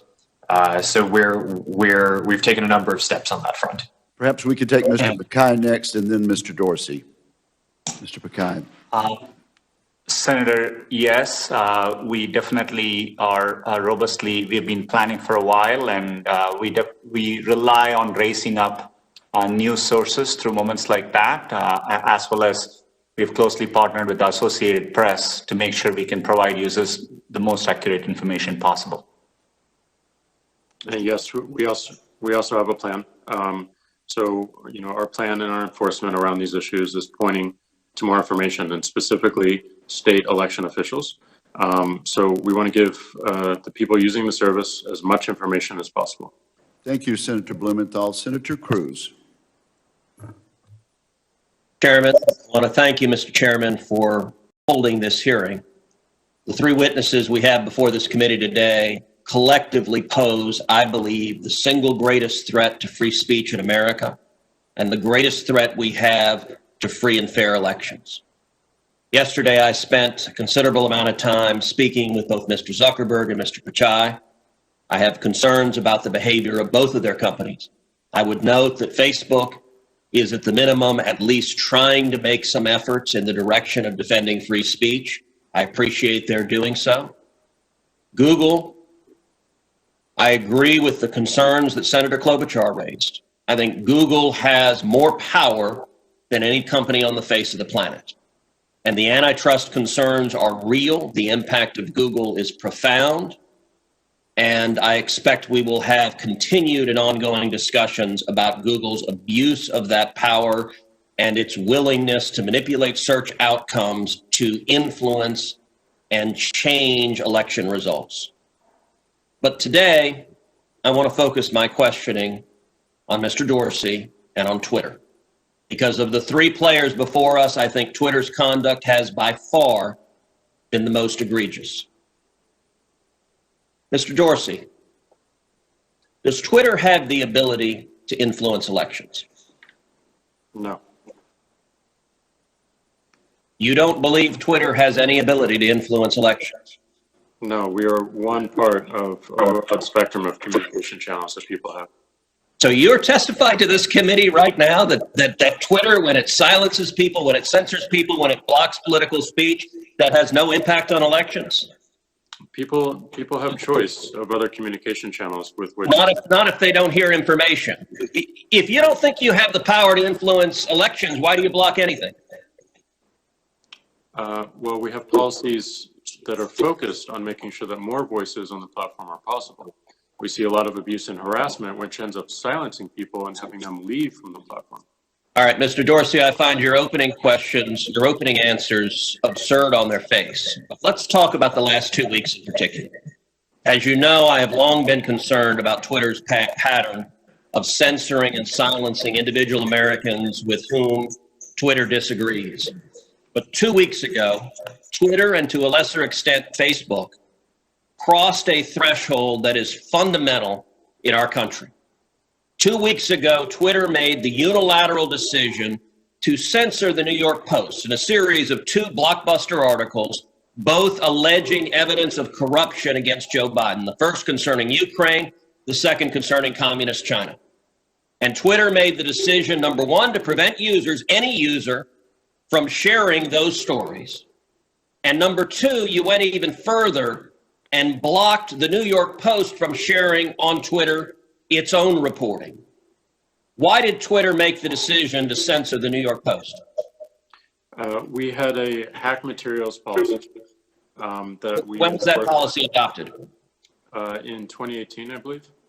In 2018, go ahead. What was the policy? So the policy is around limiting the spread of materials that are hacked. We didn't want Twitter to be a distributor for hacked materials. We found that the New York Post, because it showed the direct materials, screenshots of the direct materials, and it was unclear how those were attained, that it fell under this policy. Now, so in your view, if it's unclear the source of a document, and in this instance, the New York Post documented what it said the source was, which it said it was a laptop owned by Hunter Biden that had been turned into a repair store. So they weren't hiding what they claimed to be the source. Is it your position that Twitter, when you can't tell the source, blocks press stories? No, not at all. Our team made a fast decision. The enforcement action, however, of blocking URLs, both in tweets and in DM, in direct messages, we believe was incorrect. And we changed it. Today, right now, the New York Post is still blocked from tweeting 2 weeks later. Yes, they have to log into their account, which they can do at this minute, delete the original tweet, which fell under our original enforcement actions, and they can tweet the exact same material in the exact same article, and it would go through. So, Mr. Dorsey, your ability is you have the power to force a media outlet. Let's be clear. The New York Post isn't just some random guy tweeting. The New York Post has the 4th highest circulation of any newspaper in America. The New York Post is over 200 years old. The New York Post was founded by Alexander Hamilton. And your position is that you can sit in Silicon Valley and demand of the media that you can tell them what stories they can publish, and you can tell the American people what reporting they can hear. Is that right? No, this was a, every person, every account, every organization that signs up to Twitter agrees to a terms of service. terms of service. Is So public. media outlets must genuflect and obey your dictates if they wish to be able to communicate with readers. Is that right? No, not at all. We recognized an error in this policy, and specifically the enforcement. You're still blocking their changed posts. You're still blocking their posts. Right now, today, you're blocking their posts. We're not blocking the post. Anyone can tweet. Can the New York Post post on their Twitter account? If they go into their account. No is your answer to that. No, unless they genuflect and agree with your dictates. Let me ask you something. You claimed it was because of a hacked materials policy. I find that facially highly dubious and clearly employed in a deeply partial way. Did Twitter block the distribution of the New York Times' story a few weeks ago that purported to be based on copies of President Trump's tax returns? We didn't find that a violation of our terms of service in this policy in particular, because it was reporting about the material. It wasn't distributing the material. Okay, well, that's actually not true. They posted what they purported to be original source materials, and federal law, federal statute makes it a crime, a federal felony, to distribute someone's tax returns against their knowledge. So that material was based on something that was distributed in violation of federal law, and yet Twitter gleefully allowed people to circulate that. But when the article was critical of Joe Biden, Twitter engaged in rampant censorship and silencing. And again, we recognized errors in that policy. We changed it within 24 hours. This is. But you're still blocking the New York Post. You haven't changed it. We have changed it. They can log into their account, delete the original tweet. That was You forced a Politico reporter to take down his post about the New York Post as well. Is that correct?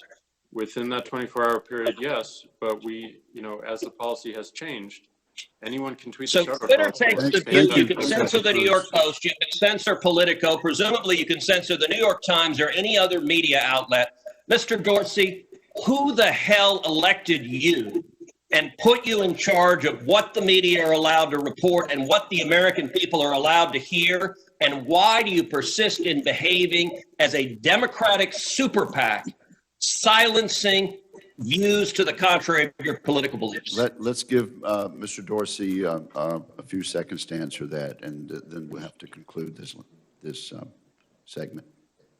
Well, we're not doing that, and this is why I opened this hearing with calls for more transparency. We realize we need to earn trust more. We realize that more accountability is needed to show our intentions and to show the outcomes. Thank you, Senator. So I hear the concerns and acknowledge them, but we want to fix it with more transparency. Thank you, Senator Cruz. The ranking member has deferred now to Senator Schatz, who joins us remotely. Sir, you are recognized. Thank you, Mr. Chairman. Thank you, ranking member. This is an unusual hearing at an unusual time. I have never seen a hearing so close to an election on any topic, let alone on something that is so obviously a violation of our obligation under the law and the rules of the Senate to stay out of electioneering. We never do this, and there is a very good reason that we don't haul people before us to yell at them for not doing our bidding during an election. It is a misuse of taxpayer dollars. What's happening here is a scar on this committee and the United States Senate. What we are seeing today is an attempt to bully the CEOs of private companies into carrying out a hit job on a presidential candidate by making sure that they push out foreign and domestic misinformation meant to influence the election. To our witnesses today, you and other tech leaders need to stand up to this immoral behavior.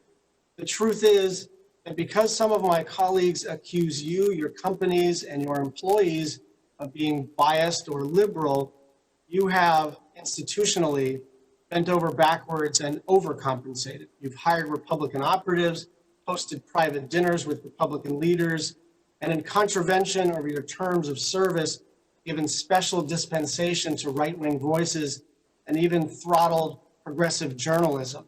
Simply put, the Republicans have been successful in this play.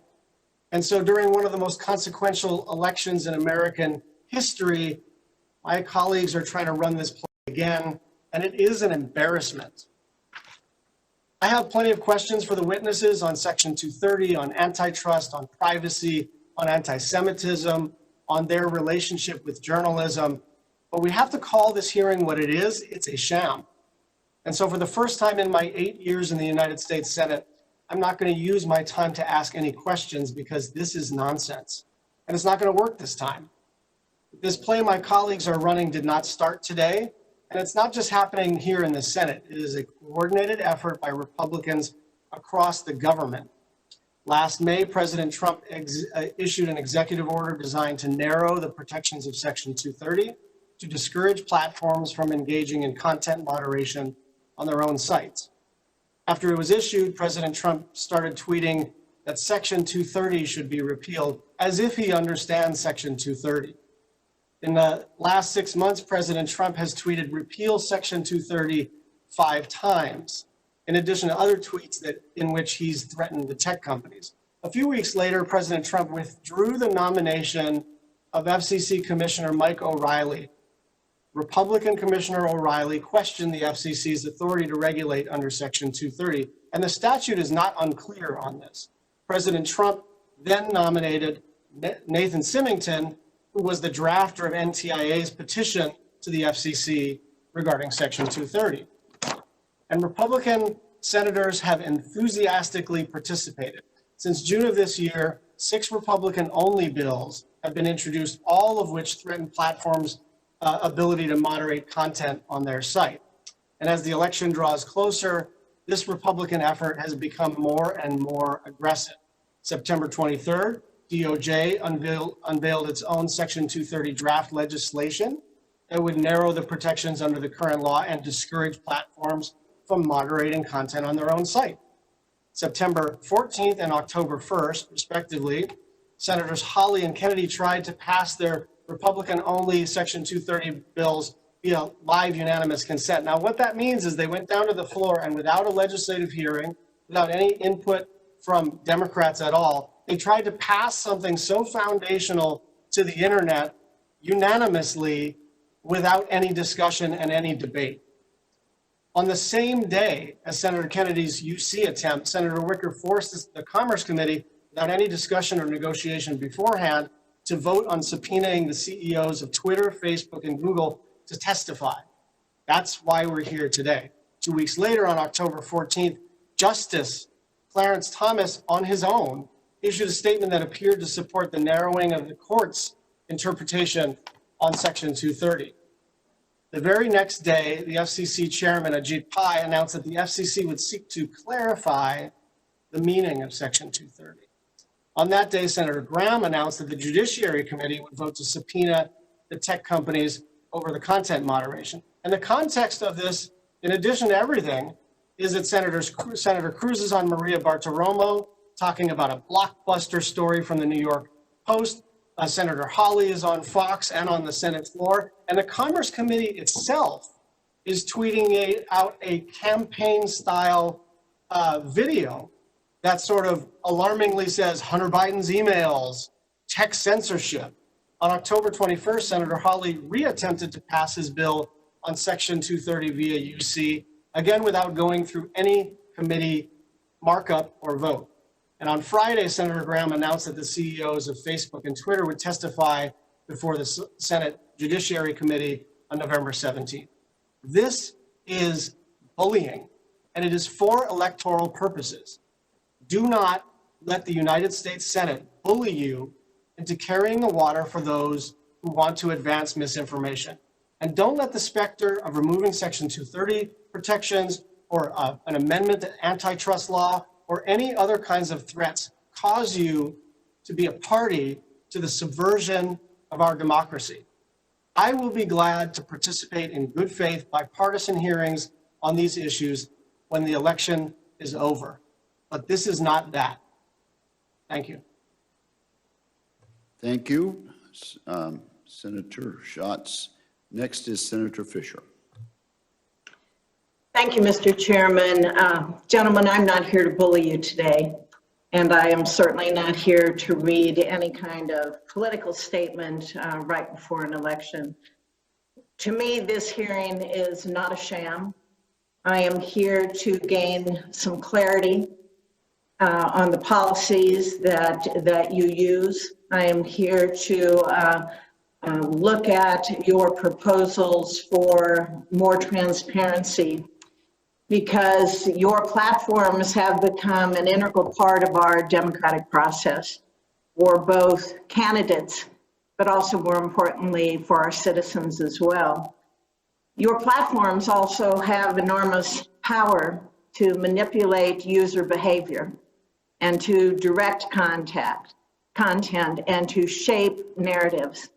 Mr. Dorsey, I heard your opening statement, I've read it. You also tweeted that the concept of good faith is what's being challenged by many of you here today. Some of you don't trust we're acting in good faith. That's the problem I want to focus on solving. So Mr. Dorsey, why should we trust you with so much power? In other words, why shouldn't we regulate you more? Well, the suggestions we're making around more transparency is how we want to build that trust. We do agree that we should be publishing more of our practice of content moderation. We've made decisions to moderate content. We've made decisions to moderate content to make sure that we are enabling as many voices on our platform as possible. And I acknowledge and completely agree with the concerns that it feels like a black box, and anything that we can do to bring transparency to it, including publishing our policies, our practices, answering very simple questions around how content is moderated, and then doing what we can around the growing trend of algorithms moderating more of this content. As I said, this one is a tough one to actually bring transparency to. Explainability in AI is a field of research, but it is far out. And I think a better opportunity is giving people more choice around the algorithms they use, including people to turn off the algorithms completely, which is what we're attempting to do. So, right, but you can understand the concerns that people have when they see that what many consider you're making value judgments on what's going to be on your platforms. You say users can report content and then you take action, but certainly you can understand that people are very concerned. They're very worried about what they see as manipulation on your part. And to say you're going to have more transparency and yeah, that's, sir, I would say with respect, I don't think that's enough just to say you're going to have that transparency there and you're not influencing people, because as any time a free press is blocked on both sides. What we would view in the political world as both sides here, when views aren't able to be expressed, that does have a huge amount of influence. I completely understand, and I agree that it's not enough. I don't think transparency alone addresses these concerns. I think we have to continue to push for a more straightforward and fast and efficient appeals process. And I do believe we need to look deeply at algorithms and how they're used and how people have choice on how to use those algorithms or whether they use them. But ultimately, somebody makes a decision. Where does the buck stop? With the algorithms? You know, where does the buck stop? Who's going to make a value judgment? Because in my opinion, it is a value judgment. Well, ultimately, I'm accountable to all the decisions that the company makes, but we want to make sure that we're providing clear frameworks that are objective and that can be tested, and that we have multiple checkpoints associated with them so that we can learn quickly if we're doing something in error. And when your company amplifies some content over others, is it fair for you to have legal protections for your actions? We believe so.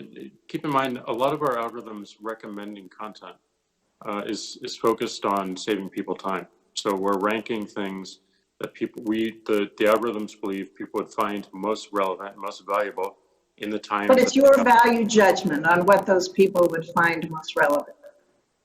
No, it's not a value judgment. It's based on engagement metrics. It's based on who you follow. It's based on activity you take on the network. Mr. Zuckerberg, with your ever-expanding content moderation policies, are you materially involved in that content? Senator, yes, I spend a meaningful amount of time on making sure that we get our content policies and enforcement right. Okay, thank you. What, if any, changes do you think should be made to Section 230 to address the specific concerns regarding content moderation that you've heard so far this morning?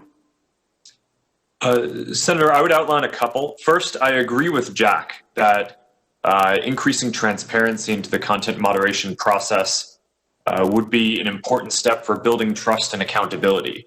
One thing that we already do at Facebook is every quarter we issue a transparency report where for each of the 20 or so categories of harmful content that we are trying to address, so terrorism, child exploitation, incitement of violence, pornography, different types of content, we issue a report on how we're doing, what the prevalence of that content is on our network, and what percent of it our systems are able to take down before someone even has to report it to us.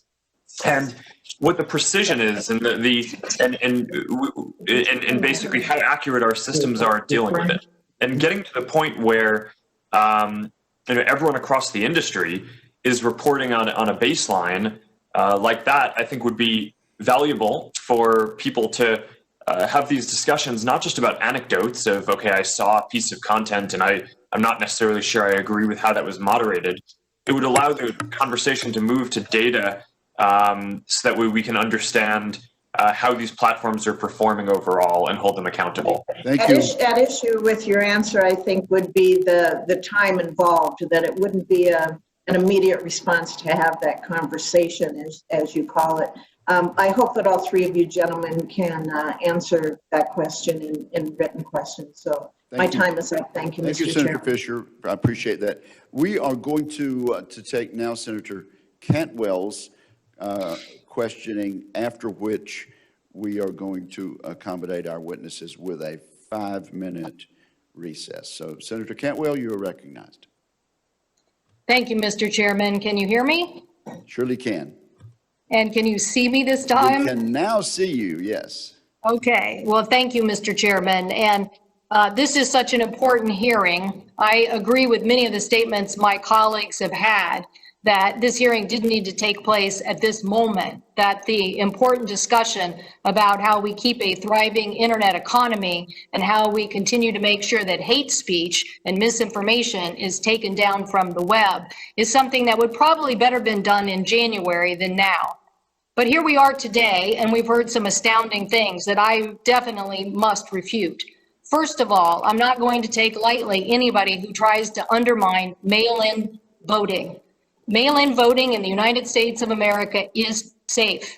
The state of Washington, the state of Oregon have been doing it for years. There is nothing wrong with our mail-in system. So I think that there'll be secretaries of state, there'll be our law enforcement agencies who've worked hard with state election officials, and others who will be talking about how this process works and how we're going to fight to protect it.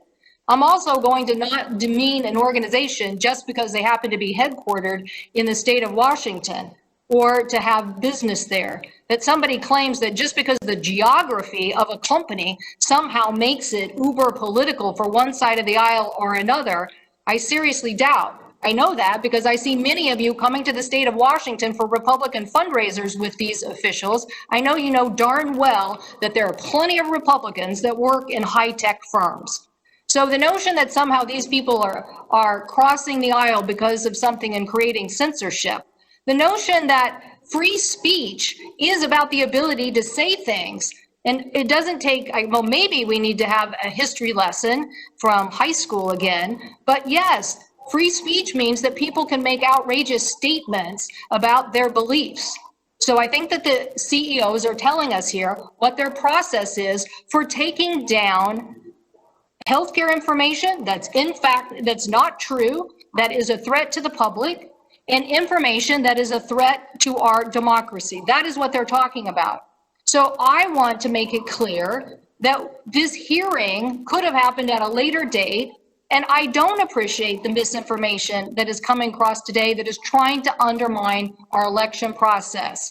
It is safe. It is the backbone of what distinguishes America from other countries in the world. We do know how to have a safe and fair election.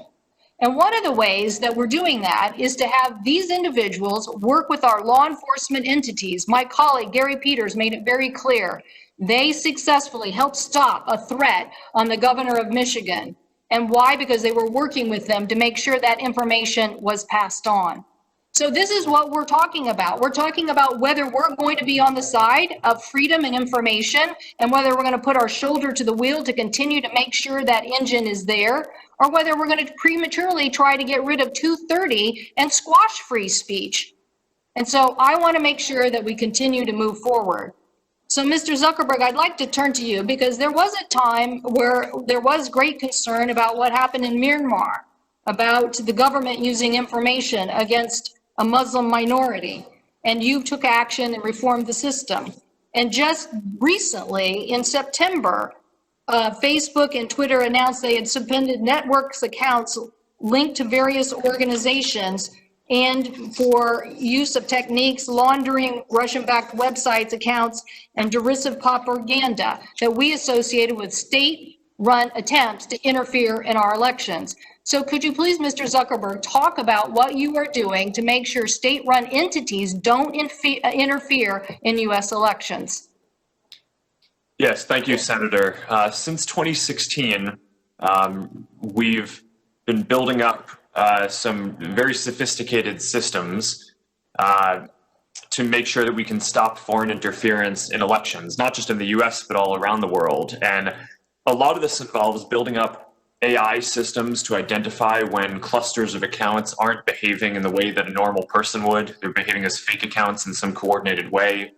A lot of this is also about forming partnerships. The tech companies here today work more closely together to share signals about what's happening on the different platforms to be able to combat these threats, as well as working more closely with law enforcement and intelligence communities around the world. And the net result of that is that over the last few years, we've taken down more than 100 networks that were potentially attempting to spread misinformation or interfere. A lot of them were coming from Russia or Iran, a growing number from China as well. And at this point, I'm proud that our company and as well as the others in the industry, I think, have built systems that are very effective at this. We can't stop countries like Russia from trying to interfere in an election. Only the U.S. government can really push back and with the appropriate leverage to do that. But we have built up systems to make sure that we can identify much faster when they're attempting to do that. And I think that should give the American people a good amount of confidence leading into this election. And is it true that those entities are trying to find domestic sources to help with that misinformation? Senator, yes, the tactics of these different governments are certainly evolving, including trying to find people outside of their country. And in some cases, we're seeing domestic interference operations as well. And the systems have had to evolve to be able to identify and take those down as well. Of the 100 or so networks that I just cited that we took down, about half were domestic operations at this point, and that's in various countries around the world, not primarily in the U.S. But this is a global phenomenon that we need to make sure that we continue pushing forward aggressively on. Thank you. Thank you. Mr. Pichai, I'd like to turn to you for a second, because I do want information from Facebook on this point too, but I'd like to turn to you. There's information now from media organizations that it may be as much as 30 to 50% of Google ad revenue, of that broadcasters and newsprint are losing somewhere between 30 and 50% of their revenue that they could be getting to newspapers and broadcasting, losing it to the formats that Google has as it relates to their platform and ad information.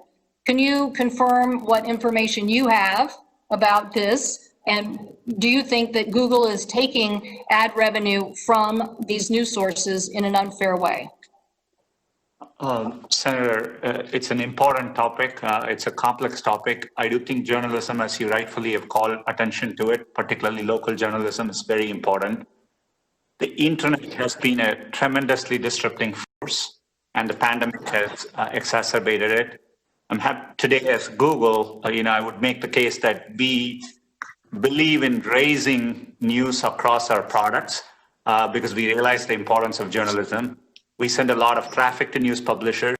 All the ad technology questions I'm getting asked today, we invest in ad technology, share a majority of revenue back to publishers. We are investing in subscription products.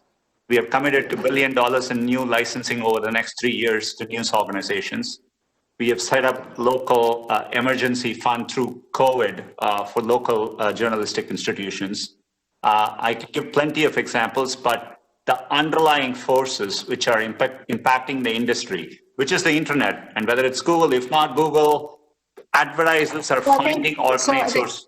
Yeah, I don't have a clock on me, so I don't know how much time I have to. You're a minute and a half over, but so let's see. Okay, well, I'll just leave it with this, that Mr. Pichai, you hit on the key word, majority. I don't think that you return the majority of the revenue to broadcast entities. I do think it's a problem. Yes, they've had to make it through the transformation, which is a rocky transformation, but the message from today's hearing is the free press needs to live and be supported by all of us. And we look forward to discussing how we can make sure that they get fair return on their value. Thank you, Mr. Chairman. Thank you, Senator Cantwell. We will now take a 5-minute recess and then we'll begin. Most of our members have not yet had a chance to ask questions. The committee is in recess for 5 minutes.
Okay, this hearing will return to order, and we understand that Senator Moran is next. So, sir, you are recognized.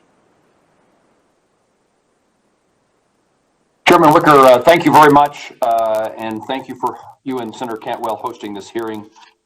Let me address initially the topic that seems to be primary today, and then, if time, data privacy. Let me ask all three witnesses, how much money does your company spend annually on content moderation? How many people work in general in the area of content moderation, including by private contract? Let me just start with those two questions. Ultimately, I also want to ask you, how much money does your company spend in defending lawsuits stemming from user content on the platform?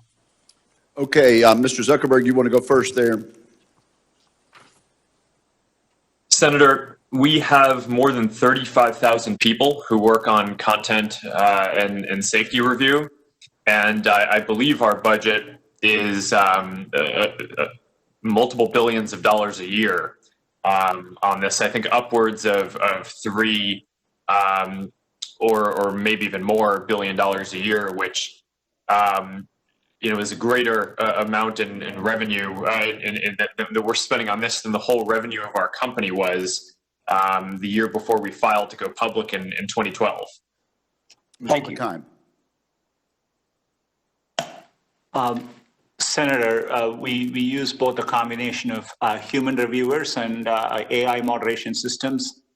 We have well over 10,000 reviewers, and we are investing there significantly. And I would again, not sure of the exact numbers, but I would say it's in the order of over $1 billion we spend on these things.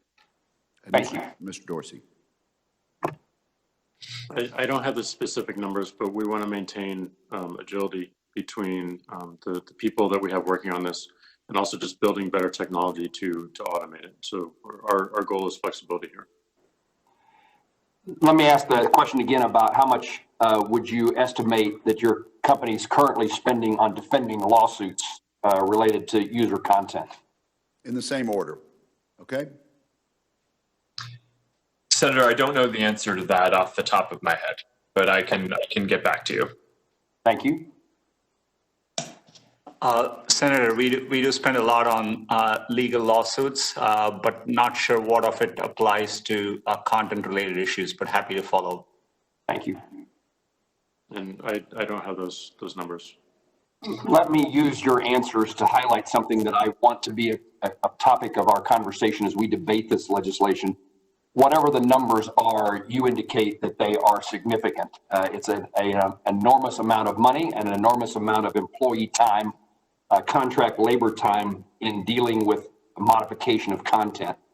These efforts are expensive, and I would highlight for my colleagues on the committee that they will not be any less expensive, perhaps less in scale, but not less in cost for startups and small businesses.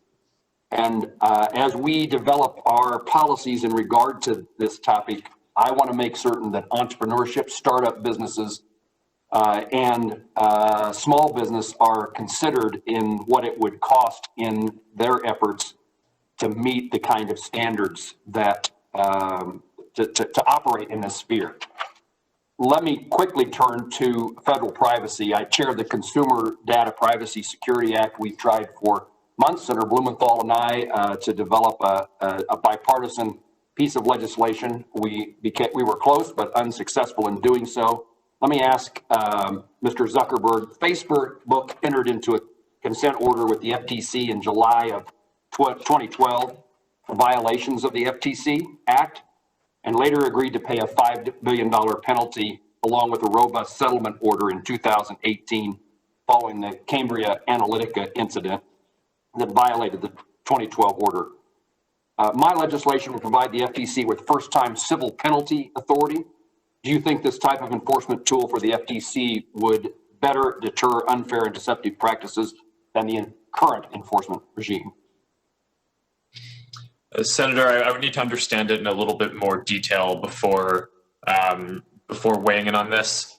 But I think that the settlement that we have with the FTC, we're going to be setting up an industry-leading privacy program. We have, I think, more than 1,000 engineers working on the privacy program now, and we're basically implementing a program which is sort of the equivalent of Sarbanes-Oxley's financial regulation around kind of internal auditing and controls around privacy and protecting people's data as well. So I think that settlement will be quite effective in ensuring that people's data and privacy are protected. Mr. Pichai, Google YouTube's $170 million settlement with the FTC in the state of New York for alleged violations of COPPA involve persistent identifiers. How should federal legislation address persistent identifiers for consumers over the age of 13? Senator, we today have invested, we've done two things as a company. We have invested in one-of-a-kind special product called YouTube Kids, where content can be safe for kids. Obviously, on the YouTube main product, today, the way internet gets used, families to view content, and part of our settlement was adapting so that we can accommodate for those use cases as well. Privacy is one of the most important areas we invest in as a company, have thousands of engineers working on it. We believe in giving users control, choice, and transparency. And anytime we associate data with users, we are transparent. They can go see what data is there. We give them delete controls. We give data portability options. And just last year, we announced an important change by which for all new users, we delete the data automatically without them needing to do anything. And we encourage users to go through privacy checkup. Over 1 billion people have gone through their privacy checkups, and it's an area where we are investing significantly. Thank you. Chairman, I don't see my time clock. Do I have time for one more? You really don't. Your time has just expired, but thank you very much for... Mr. Chairman, thank you. Thank you so much. Senator Markey. Thank you, Mr. Chairman, very much. Today, Trump, his Republican allies in Congress, and his propaganda parrots on Fox News are peddling a myth. And today, my Republican colleagues on the Senate Commerce Committee are simply doing the president's bidding. Let's be clear. Republicans can and should join us in addressing the real problems posed by big tech. But instead, my Republican colleagues are determined to feed a false narrative about anti-conservative bias meant to intimidate big tech so it will stand idly by and allow interference in our election again. Here's the truth. Violence and hate speech online are real problems. Anti-conservative bias is a problem. Our foreign attempts to influence our election with disinformation are real problems. Anti-conservative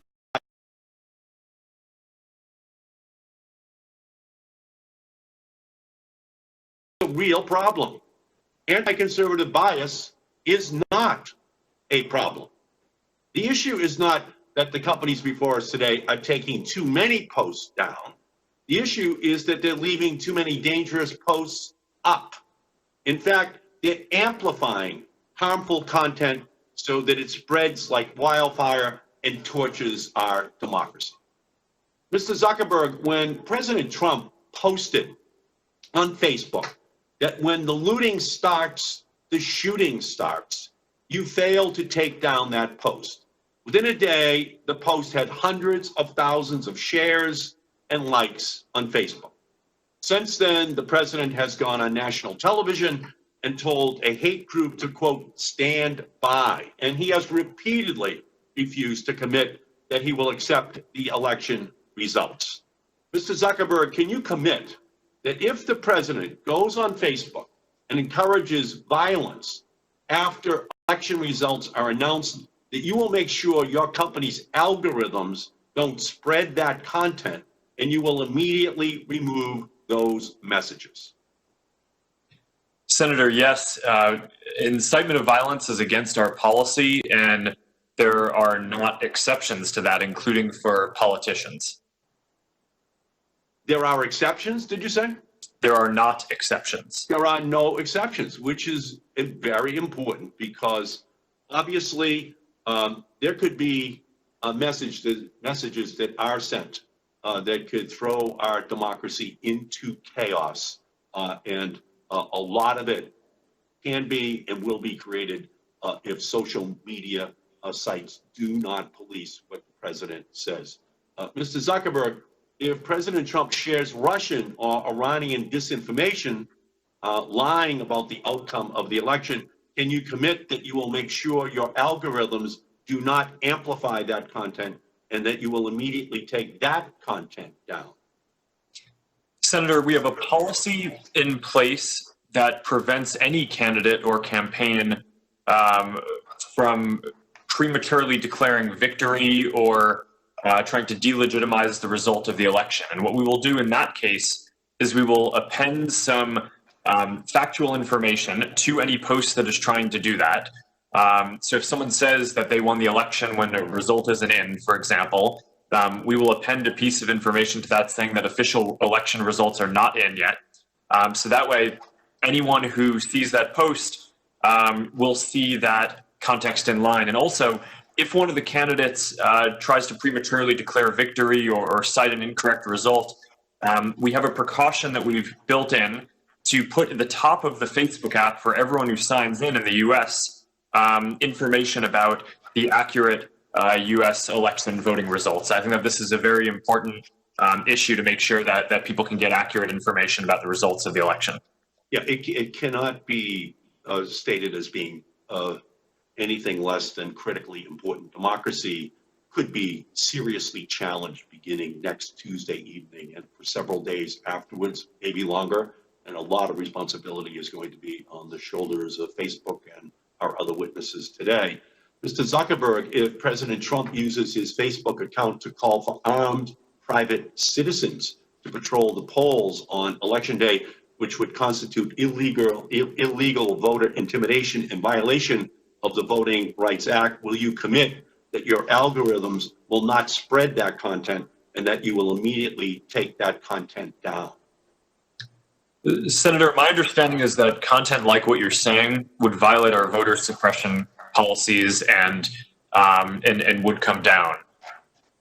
Okay, again, the stakes are going to be very high, and we're going to take that as a commitment that you will do that, because obviously we would otherwise have a serious question mark placed over our elections.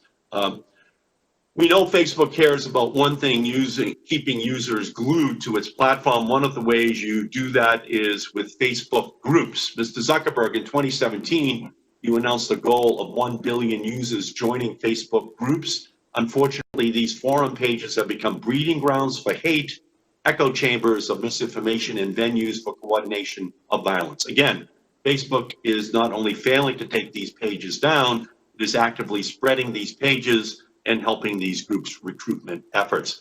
Facebook's own internal research found that 64% of all extremist group joins are due to Facebook's recommendation tools.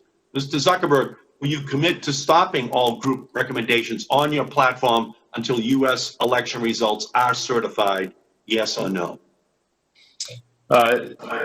Senator, we have taken the step of stopping recommendations in groups for all political content or social issue groups as a precaution for this. But just to clarify one thing, the vast majority of groups and communities that people are a part of are not extremist organizations or even political. They're interest-based and communities that I think are quite helpful and healthy for people to be a part of. I do think we need to make sure that our recommendation algorithm doesn't encourage people to join extremist groups. That's something that we have already taken a number of steps on, and I agree with you is very important that we continue to make progress on. Well, your algorithms are promoting online spaces that foster political silence. At the very least, you should disable those algorithms that are recruiting users during this most sensitive period of our democracy. Thank you. Thank you, Mr. Chairman. Thank you, Senator Markey. Mr. Zuckerberg, let me just ask you this. In these scenarios that Senator Markey was posing, that the action of Facebook would not be a function of algorithms in those cases, would it? Senator, I think that you're right, and that's a good clarification. A lot of this is more about enforcement of content policies. Some of the questions were about algorithms. I think group ranking is an algorithm, but broadly, I think a lot of it is content enforcement. Thank you for clarifying that. Senator Blackburn, you are recognized. Thank you, Mr. Chairman, and I want to thank each of you for coming to us voluntarily. We appreciate that. There are undoubtedly benefits to using your platforms. As you have heard everyone mention today, there are also some concerns, which you're also hearing. Privacy, free speech, politics, religion. And I have kind of chuckled as I've sat here listening to you all, that book, Valley of the Gods. It reminds me that you all are kind of in control of what people are going to hear, what they're going to see, and therefore you have the ability to dictate what is coming in, what information is coming into them. And I think it's important to realize, you know, you're set up as an information source, not as a news media. And so therefore, censoring things that you all think unseemly may be something that is not unseemly to people in other parts of the country. But let me ask each of you very quickly, do any of you have any content moderators who are conservatives? Mr. Dorsey first, yes or no? But we don't ask political ideology. Okay, you don't. Okay, Mr. Zuckerberg? Senator, we don't ask for their ideology, but just statistically, there are 35,000 of them in cities and places all across the country and world. So I would imagine yes. Mr. Pichai? The answer would be yes, because we hire them, through the United States.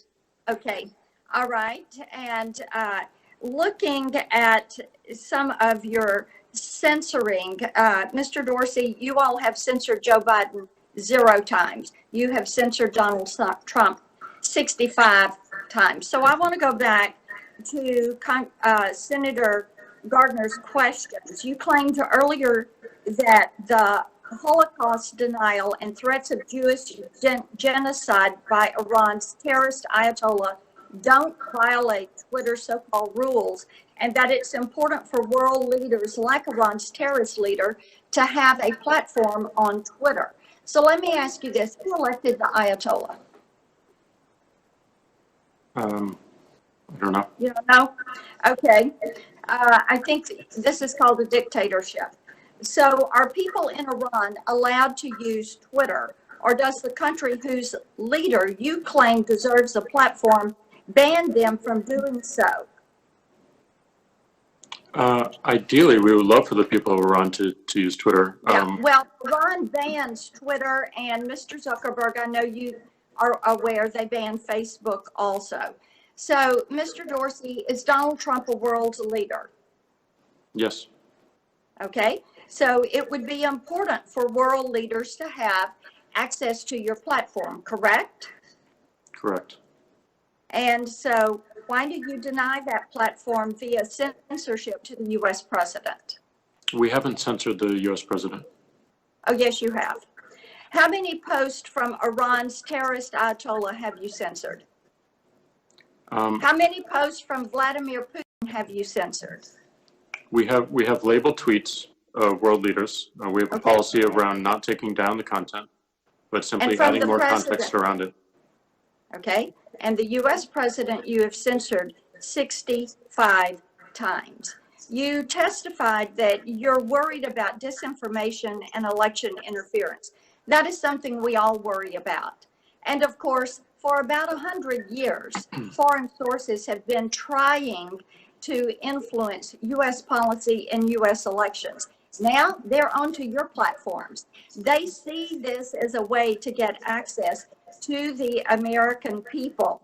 So given your refusal to censor or ban foreign dictators while regularly censoring the president, aren't you at this very moment personally responsible for flooding the nation with foreign disinformation? Just to be clear, we have not censored the president. We have not taken the tweets down that you're referencing. They have more context and a label applied to them. And we do the same for leaders around the world. Okay. Let me ask you this. Do you share any of your data mining? And this is to each of the three of you. Do you share any of your data mining with the Democrat National Committee? I'm not sure what you mean by the question, but we have a data platform that we have a number of customers. I'm not sure of the customer list.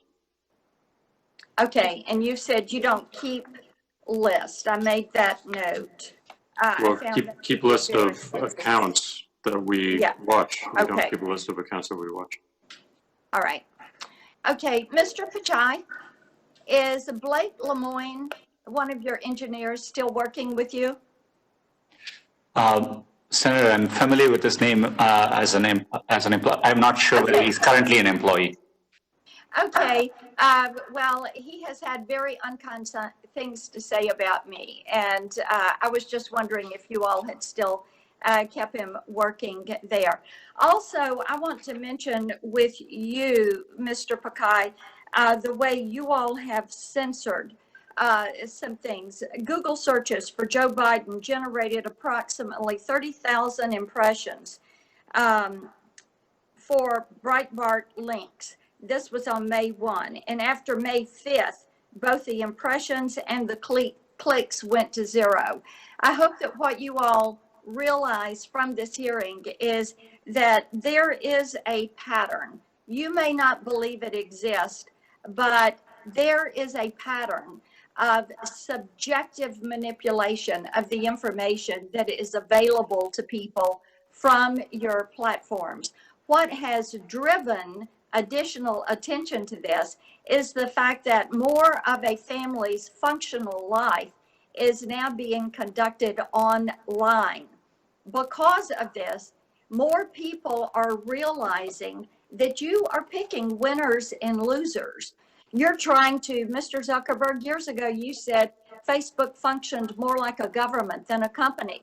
And you're beginning to insert yourself into these issues of free speech. Mr. Zuckerberg, with my time that is left, let me ask you this. You mentioned early in your remarks that you saw some things as competing equities. Is the First Amendment a given right, or is that a competing equity? Expression. I believe strongly in free expression. Sorry if I was on mute there.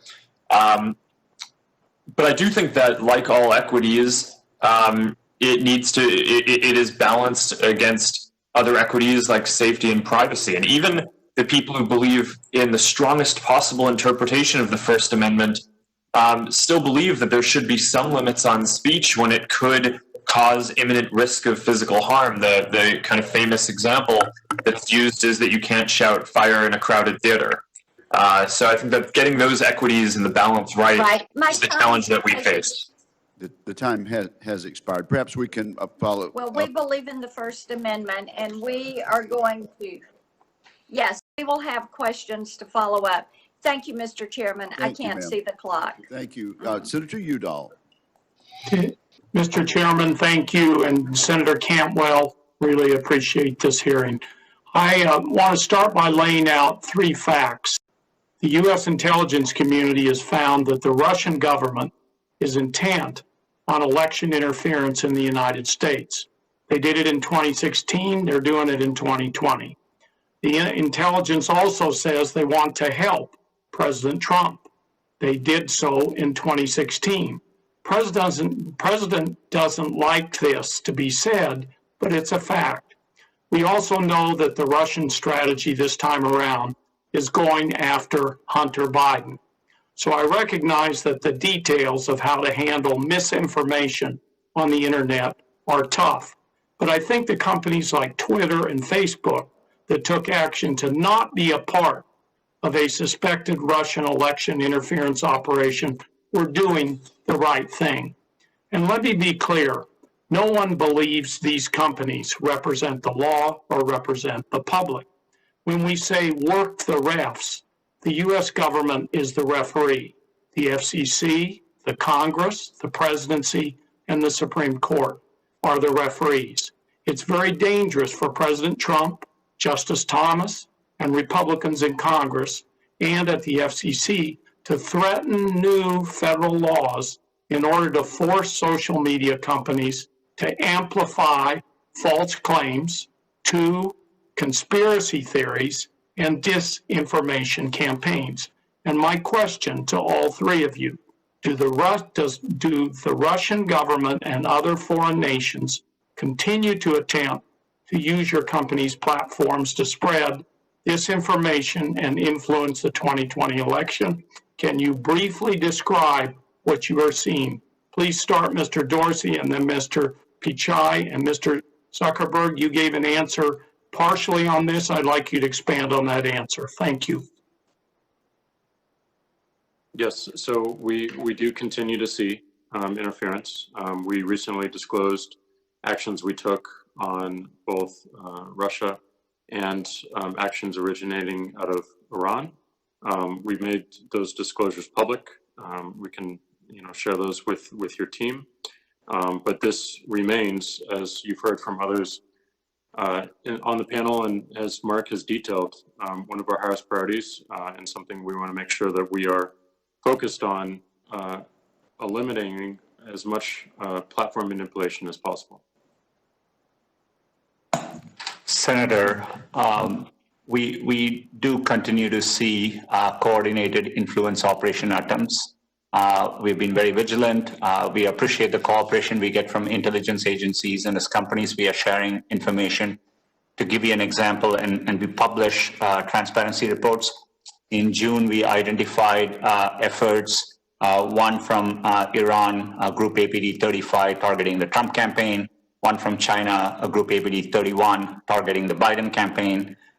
Most of this were phishing attempts. Our spam filters were able to remove most of the emails out from reaching users, but we notified intelligence agencies, and that's an example of the kind of activity we see. And I think it's an area where we would need strong cooperation with government agencies moving forward. Mr. Zuckerberg.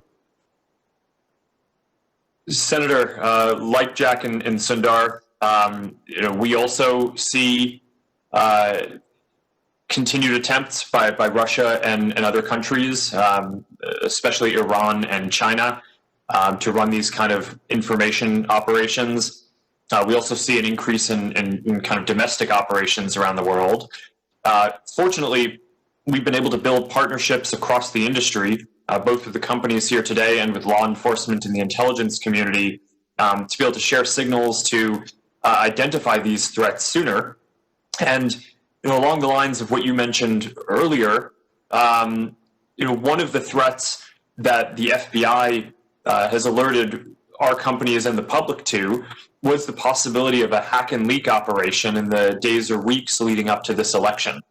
So you had both the public testimony from the FBI and in private meetings, alerts that were given to at least our company, I assume the others as well, that suggested that we be on high alert and sensitivity, that if a trove of documents appeared, that we should view that with suspicion, that it might be part of a foreign manipulation attempt.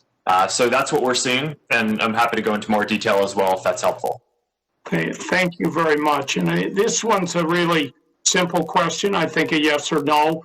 Will you continue to push back against this kind of foreign interference, even if powerful Republicans threaten to take official action against your companies? Mr. Zuckerberg, why don't we start with you and work the other way back? Senator, absolutely. This is incredibly important for our democracy, and we're committed to doing this work. Senator, absolutely. Protecting our civic and democratic process is fundamental to what we do, and we will do everything we can. Yes, and we will continue to work and push back on any manipulation of the platform. Thank you for those answers.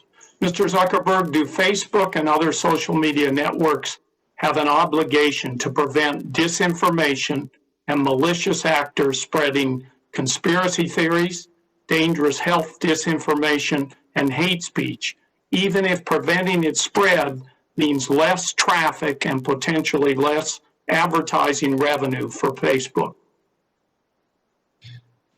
Senator, in general, yes. I think that for foreign countries trying to interfere in democracy, I think that that is a relatively clear-cut question where I would hope that no one disagrees that we don't want foreign countries or governments trying to interfere in our elections, whether through disinformation or fake accounts or anything like that. Around health misinformation, we're in the middle of a pandemic. It's a health emergency. I certainly think that this is a high sensitivity time.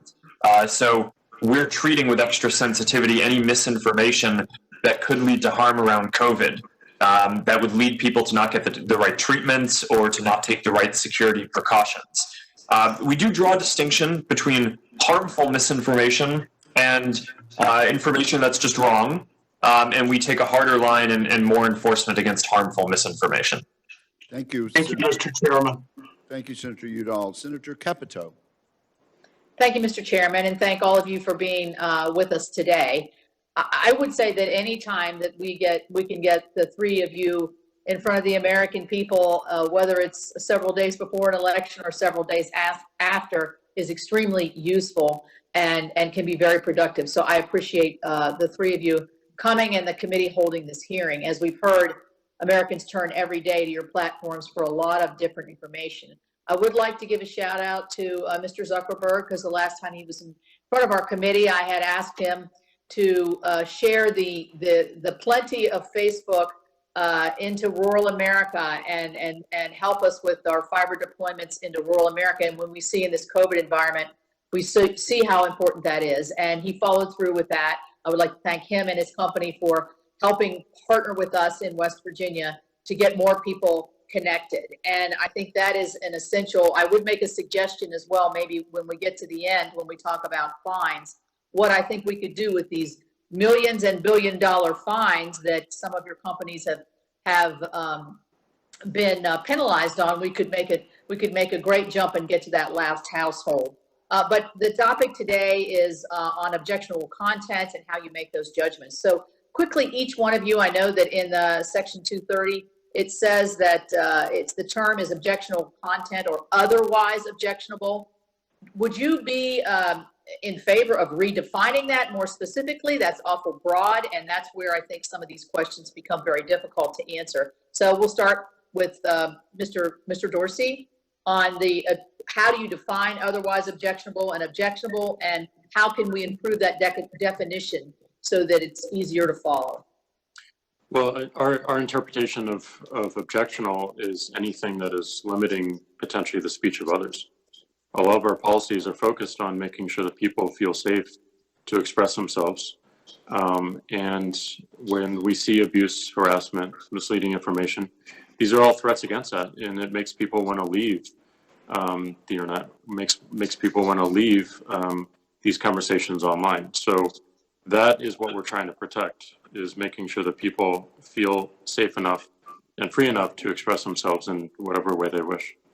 So this, a follow-up to that, much has been talked about the blocking of the New York Post. Do you have an instance, or for instance, of when you've actually blocked somebody that would be considered politically liberal on the other side in the political realm in this country? Do you have an example of that to sort of offset where the New York Post criticism has come from? Well, we don't have an understanding of the ideology of any one particular account, and that is also not how our policies are written or our enforcement taken.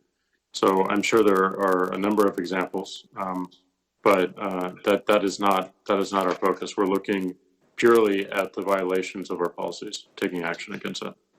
Yeah, Mr. Zuckerberg, how would you define otherwise objectionable, objectionable? Not how would you define it, but how would you refine the definition of that to make it more objective than subjective? Senator, thank you. When I look at the written language in Section 230 and the content that we think shouldn't be allowed on our services, some of the things that we bucket in otherwise objectionable content today include general bullying and harassment of people on the platform. So somewhat similar to what Jack was just talking about a minute ago. And I would worry that some of the proposals that suggest getting rid of the phrase otherwise objectionable from Section 230 would limit our ability to remove bullying and harassing content from our platforms, which I think would make them worse places for people. So I think we need to be very careful in how we think through that. Oh, thank you. Mr. Pichai? Senator, maybe where I would add is that the content is so dynamic. YouTube gets 500 hours per minute of video uploaded on an average any day. Search 15% of queries we have never seen before. To give you an example, a few years ago, there was an issue around teenagers consuming Tide Pods, and it was a kind of issue which was causing real harm. When we run into those situations, we are able to act with certainty and protect our users. The Christchurch shooting, where there was a live shooter, live streaming horrific images, it was a learning moment for all our platforms. We were able to intervene, again, with certainty. And so that's what otherwise objectionable allows. And, I think that flexibility is what allows us to focus. We always state with clear policies what we are doing, but I think it gives platforms of all sizes, flexibilities to protect our users. Thank you. I think, I'm hearing from all three of you really that the definition, is fairly acceptable to you all. In my view, sometimes I think it can go too much to the eye of the beholder type and the beholder being either you all or your reviewers or your AI, and then it gets into a region where maybe it becomes so very subjective. I want to move to a different topic because in my personal conversations with at least two of you, you've expressed the need to have the 230 protections because of the protections that it gives to the small innovators. Well, you sit in front of us, and I think all of us are wondering how many small innovators and what kind of market share could they possibly have when we see the dominance of the three of you. So I understand you started as small innovators when you first started. I get that. How can a small innovator really break through? And what does 230 really have to do with the ability of I'm skeptical on the argument, quite frankly. So whoever wants to answer that, Mr. Zuckerberg, you want to start? Sure, Senator. I do think that when we were getting started with building Facebook, if we were subject to a larger number of content lawsuits because 230 didn't exist, that would have likely made it prohibitive for me as a college student in a dorm room to get started with this enterprise. And I think that it may make sense to modify 230 at this point just to make sure that it's still working as intended. But I think it's extremely important that we make sure that that for smaller companies that are getting started, the cost of having to comply with any regulation is either waived until a certain scale or is at a minimum taken into account as a serious factor to make sure that we're not preventing the next set of ideas from getting built. Thank you, Senator. Thank you, Mr. Chairman. Thank you, Senator Baldwin. Thank you. I'd like to begin by making 2 points. I believe the Republicans have called this hearing in order to support a false narrative fabricated by the president to help his reelection prospects. And number 2, I believe that the tech companies here today need to take more action, not less, to combat misinformation, including misinformation on the election, misinformation on the COVID-19 pandemic, and misinformation and posts meant to incite violence. And that should include misinformation spread by President Trump on their platforms. So I want to start with asking the committee clerk to bring up my first slide. Mr. Dorsey, I appreciate the work that Twitter has done to flag or even take down false or misleading information about COVID-19, such as this October 11th tweet by the president claiming he has immunity from the virus after contracting it and recovering, contrary to what the medical community tells us. Just yesterday morning, the president tweeted this, that the media is incorrectly focused on the pandemic and that our nation is, quote, rounding the turn on COVID-19. In fact, according to Johns Hopkins University, in the past week, the 7-day national average of new cases reached its highest level ever. And in my home state of Wisconsin, case counts continue to reach record levels. Yesterday, Wisconsin set a new record with 64 deaths and 5,462 new confirmed cases of COVID-19. That is not rounding the turn, but it's also not a tweet that was flagged or taken down. Mr. Dorsey, given the volume of misleading posts about COVID-19 out there, do you prioritize removal based on something like the reach or audience of a particular user of Twitter? I could be mistaken, but it looks like the tweet that you showed actually did have a label pointing to both of them, pointing to our COVID resource hub in our interface. So in regards to misleading information, we have policies against manipulated media in support of public health and COVID information, and election interference and civic integrity. And we take action on it. In some cases, it's labeling. In some cases, it's removal. What additional steps are you planning to take to address dangerously misleading tweets like the president's rounding the turn tweet? We want to make sure that we are giving people as much information as possible, and that ultimately we're connecting the dots. When they see information like that, that they have an easy way to get an official resource or many more viewpoints on what they're seeing. So we'll continue to refine our policy. We'll continue to refine our enforcement around misleading information. And we're looking deeply at how we can evolve our product to do the same. Mr. Zuckerberg, I want to turn to you to talk about the ongoing issue of right-wing militias using Facebook as a platform to organize and promote violence. Could the committee clerk please bring up my second slide?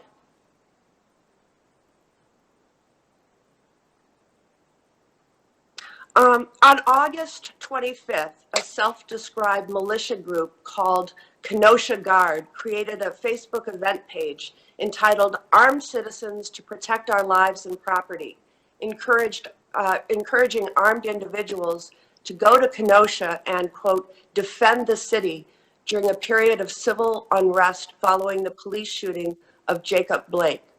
That evening, a 17-year-old from Illinois did just that and ended up killing 2 protesters and seriously injuring a third. Commenters in this group wrote that they wanted to kill looters and rioters and switch to real bullets and put a stop to these rioting, impetuous children. While Facebook has already had a policy in place banning militia groups, this page remained in place. According to press reports, Facebook received more than 450 complaints about this page, but your content moderators did not remove it, something you subsequently called an operational mistake. Recently, as you heard earlier in questions, the alleged plot to kidnap Michigan Governor Gretchen Whitmer and the potential for intimidation or even violence at voting locations show that the proliferation of the threat of violence on Facebook remains a very real and urgent problem. Mr. Zuckerberg, in light of the operational mistake around Kenosha, what steps has Facebook taken to ensure that your platform is not being used to promote more of this type of violence? Thank you, Senator. This is a big area of concern for me personally and for the company. We've strengthened our policies to prohibit any militarized social movement. So any kind of militia like this. We've also banned conspiracy networks, so QAnon being the largest example of that. That is completely prohibited on Facebook at this point, which, you know, in this period where I'm personally worried about the potential of increased civil unrest, making sure that those groups can't organize on Facebook may cut off some legitimate uses, but I think that they will also preclude greater potential for organizing any harm. And by making the policy simpler, we will also make it so that there are fewer mistakes in content moderation. So I feel like we're in a much stronger place on the policies on this at this point. Thank you, Senator Baldwin. Senator Lee. Thank you very much, Mr. Chairman. I want to read a few quotes from each of you, or each of our three witnesses, and from your companies, and then I may ask for a response. So, Mr. Zuckerberg, this one's from you. You said, quote, "We've built Facebook to be a platform for all ideas. Our community's success depends on everyone feeling comfortable sharing what they want. It doesn't make sense for our mission or for our business to suppress political content or prevent anyone from seeing what matters most to them." You said that, I believe, on May 18th, 2016. Mr. Dorsey, on September 5th, 2018, you said, "Let me be clear about one important and foundational fact. Twitter does not use political ideology to make any decisions." Mr. Pichai, on October 28th, 2020, you said, "Let me be clear. We approach our work without political bias, full stop." Now, these quotes make me think that there is a good case to be made that you're engaging in unfair or deceptive trade practices in violation of federal law. I see these quotes where each of you tell consumers and the public about your business practices. But then you seem to do the opposite and take censorship-related actions against the president, against members of his administration, against the New York Post, the Babylon Bee, the Federalist, pro-life groups, and there are countless other examples.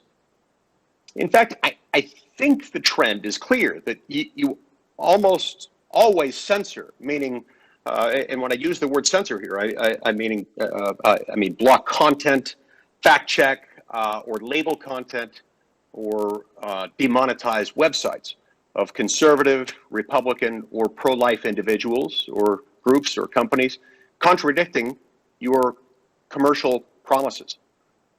But I don't see this suppression of high-profile liberal commentators. So, for example, have you ever censored a Democratic senator? How about President Obama? How about a Democratic presidential candidate? How about Planned Parenthood or NARAL or Emily's List? So, Mr. Zuckerberg, Mr. Dorsey, and Mr. Pichai, can any of you, and let's go in that order, Zuckerberg, Dorsey, and then Pichai, can you name for me one high-profile person or entity from a liberal ideology who you have censored and what particular action you took? Senator, I can get you a list of some more of this, but there are certainly many examples that your Democratic colleagues object to when a fact checker might label something as false that they disagree with, or they're not able to. I get that.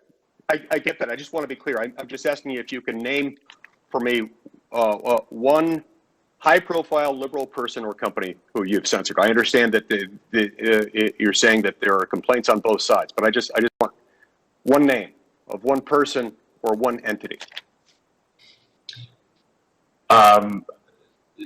Senator, I need to think about it and get you more of a list, but there are certainly many issues on both sides of the aisle where people think we are making content moderation decisions that they disagree with. I got that, and I think everybody on this call could agree that they could identify at least 5, maybe 10, maybe more high-profile conservative examples. What about you, Mr. Dorsey? Well, we can give a more exhaustive list, but again, we don't have an understanding of political ideology of our accounts. But I'm not asking for an exhaustive list. I'm asking for a single example. One, just one individual, one entity, anyone. We've taken action on tweets from members of the House for election misinfo. Can you identify any example? Yes, with two Democratic Congress people on election. What are their names? Misinfo. I'll get those names too. Great. Mr. Pichai, how about you? Senator, I'll give specific examples, but let me step back. We don't censor. We have moderation policies which we apply equally. To give you an example, on our ads. I get that. I use the word censor as a term of art there, and I define that term. And I don't, again, I'm not asking for a comprehensive list. I want a name, any name. We have turned down ads from Priorities USA, from Vice President Biden's campaign. We have had compliance issues with World Socialist Review, which is a left-leaning publication. Well, we can give you several examples, but for example, when we have a graphic content policy, we don't allow for ads which show graphic violent content in those ads. And we have taken down ads on both sides of the campaign, and I gave you a couple of examples. Okay. At least with respect to Mr. Zuckerberg and Mr. Dorsey, and I would point out that with respect to Mr. Pichai, those are not nearly as high profile. I don't know if I can identify anyone picked at random from the public, even picked at random from the public as far as members of the political active community in either political party who could identify those right off the top of the bat. Look, there is a disparity between the censorship, and again, I'm using that as a term of art as I've defined it a moment ago, between the censorship of conservative and liberal points of view. And it's an enormous disparity. Now, you have the right, I want to be very clear about this, you have every single right to set your own terms of service and to interpret them and to make decisions about violations. But given the disparate impact of who gets censored on your platforms, it seems that you're either, one, not enforcing your terms of service equally, or alternatively, two, that you're writing your standards to target conservative viewpoints.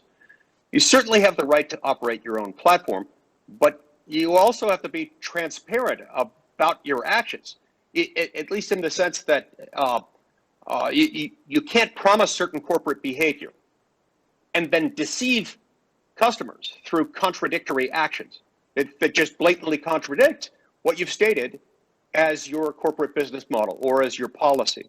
So, Mr. Zuckerberg and Mr. Dorsey, if Facebook is still a platform for all ideas, and if Twitter, quote, does not use political ideology to make decisions, then do you state before this committee that, for the record, that you always apply your terms of service equally to all of your users? Senator, our principle is to stand for free expression and to be a platform for all ideas.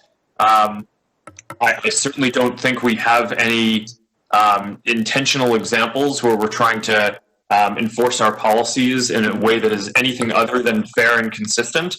But it's also a big company, so I get that there are probably mistakes that are made from time to time. But our North Star and what we intend to do is to be a platform for all ideas and to give everyone a voice. Okay, I appreciate that. I understand what you're saying about intentional examples in a big company, but again, there is a disparate impact. There is a disparate impact that's unmistakable, as evidenced by the fact that neither you nor Jack could identify a single example. Mr. Dorsey, how do you answer that question? A brief answer, please, Mr. Dorsey. Yes, we operate our enforcement and our policy without an understanding of political ideology. We don't.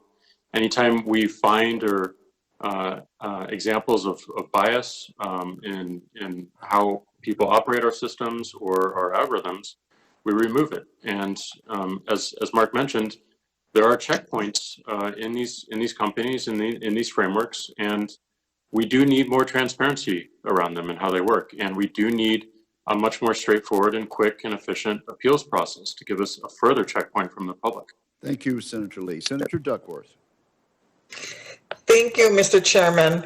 I've devoted my life to public service, to upholding a sacred oath to support and defend the Constitution of the United States against all enemies, foreign and domestic. And I have to be honest, it makes my blood boil, and it also breaks my heart a little as I watch my Republican colleagues just days before an election sink down to the level of Donald Trump.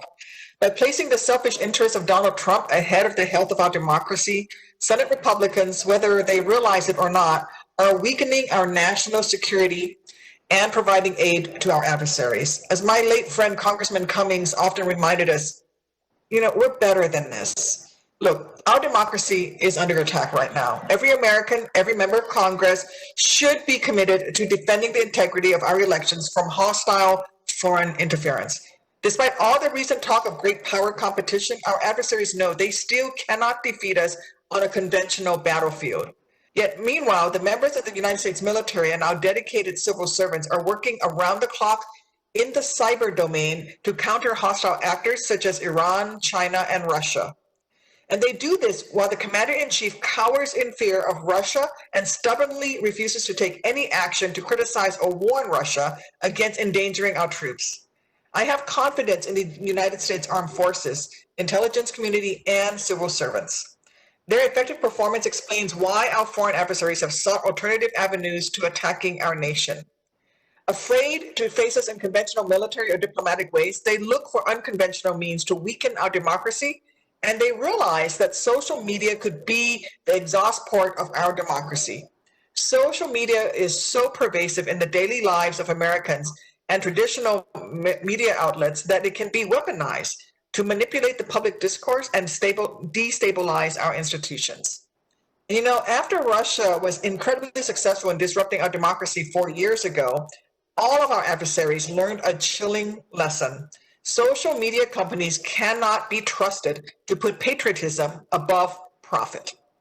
Facebook and Twitter utterly failed to hinder Russia's sweeping and systemic interference in our 2016 election, which used the platforms to infiltrate our communities, spread disinformation, and turn Americans against one another.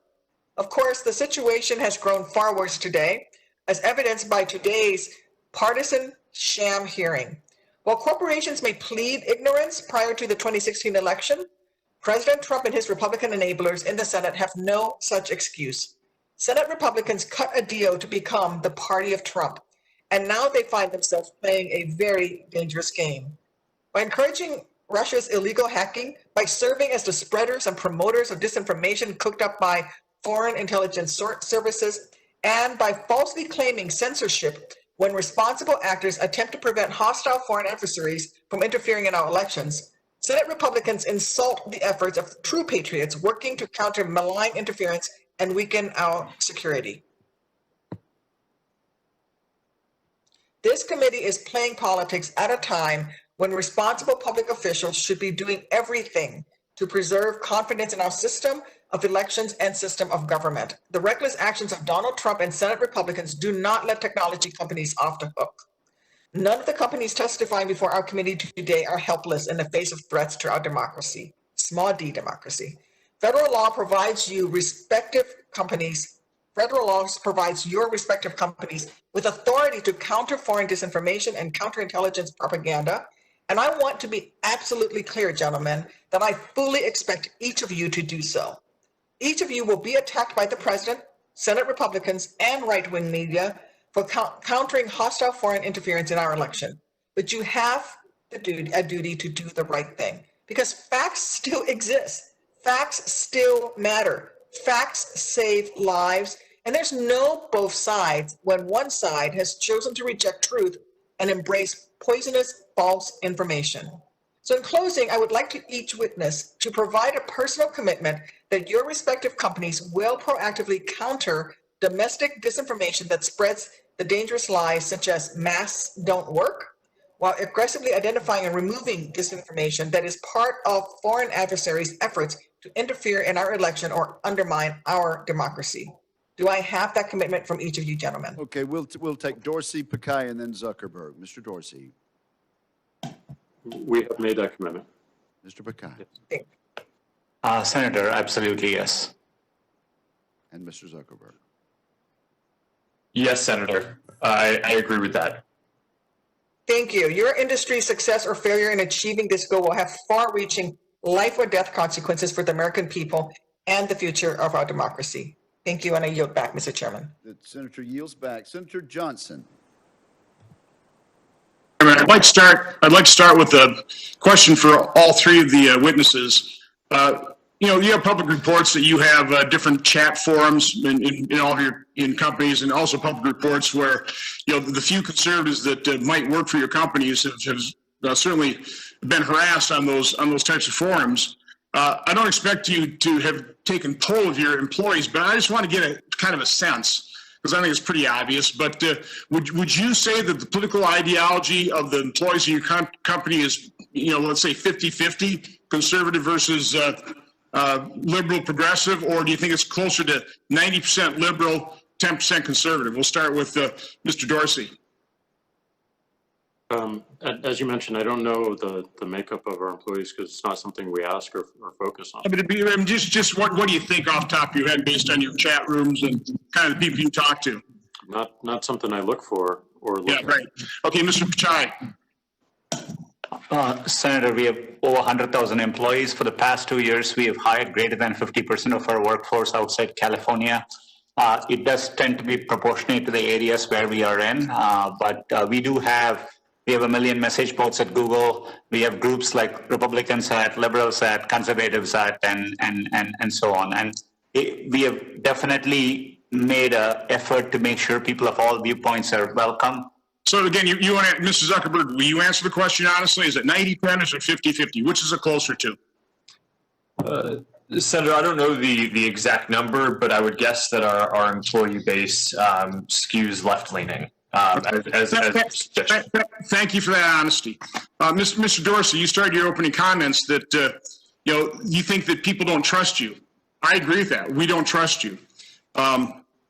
You all say you're fair and you're consistent, you're neutral, you're unbiased. Mr. Dorsey, I think the most incredible answer I've seen so far in this hearing is when Senator Cruz asked, does Twitter have the ability to influence elections? Again, does Twitter have the ability to influence elections? You said no. Did you stick with that answer that you don't even believe? And let's face it, you all believe that Russia has the ability to influence elections or interfere by using your social platforms. Mr. Dorsey, do you still deny that you don't have the ability to influence and interfere in our elections? My answer was around people's choice around other communication channels. No, your answer was, the question was, does Twitter have the ability to influence elections? You said no. Do you still stand by that answer? Twitter as a company, no.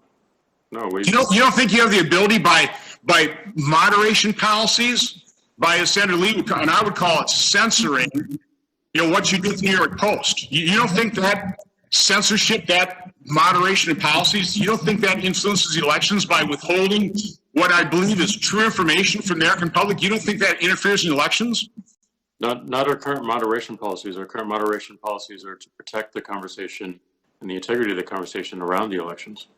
Okay, for both Mr. Zuckerberg and Dorsey, who censored New York Post stories or throttled them back, do either one of you have any evidence that the New York Post story is part of Russian disinformation, or that those emails aren't authentic? Do any of you have any information whatsoever they're not authentic, or that they are Russian disinformation?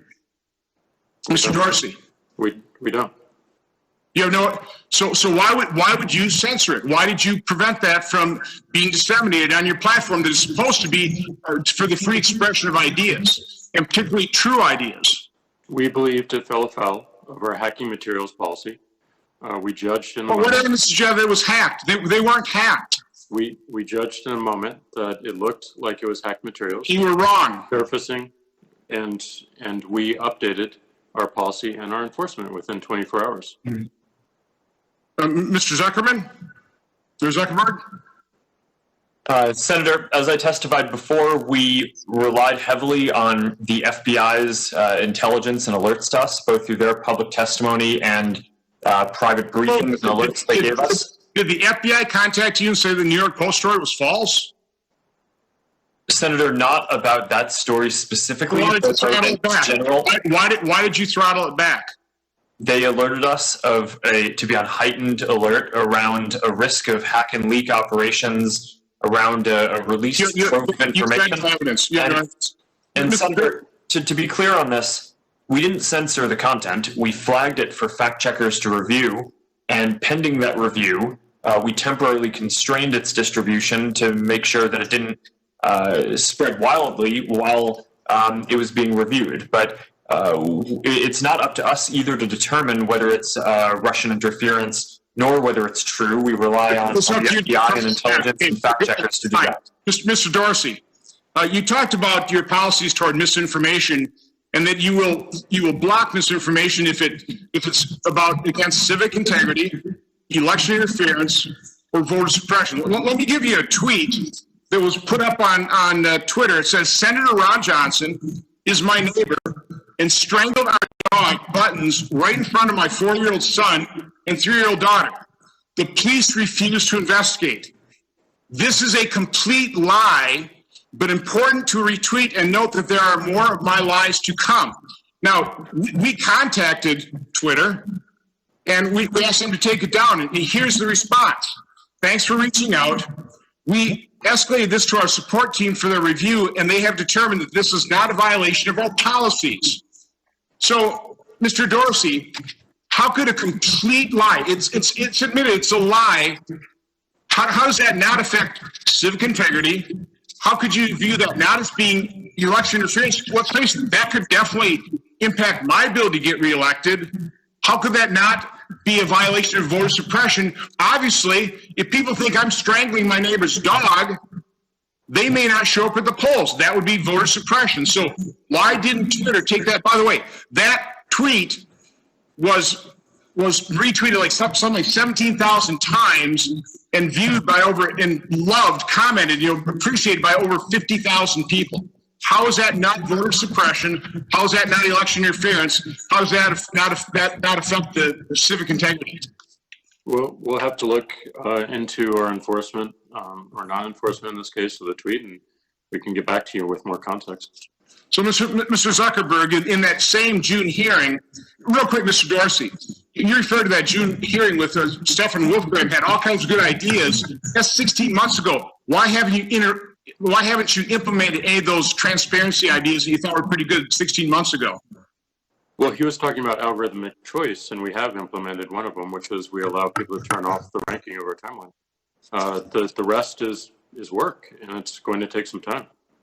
Well, I'd get to it if I were you. Thank you, Mr. Chairman. Senator Johnson, thank you.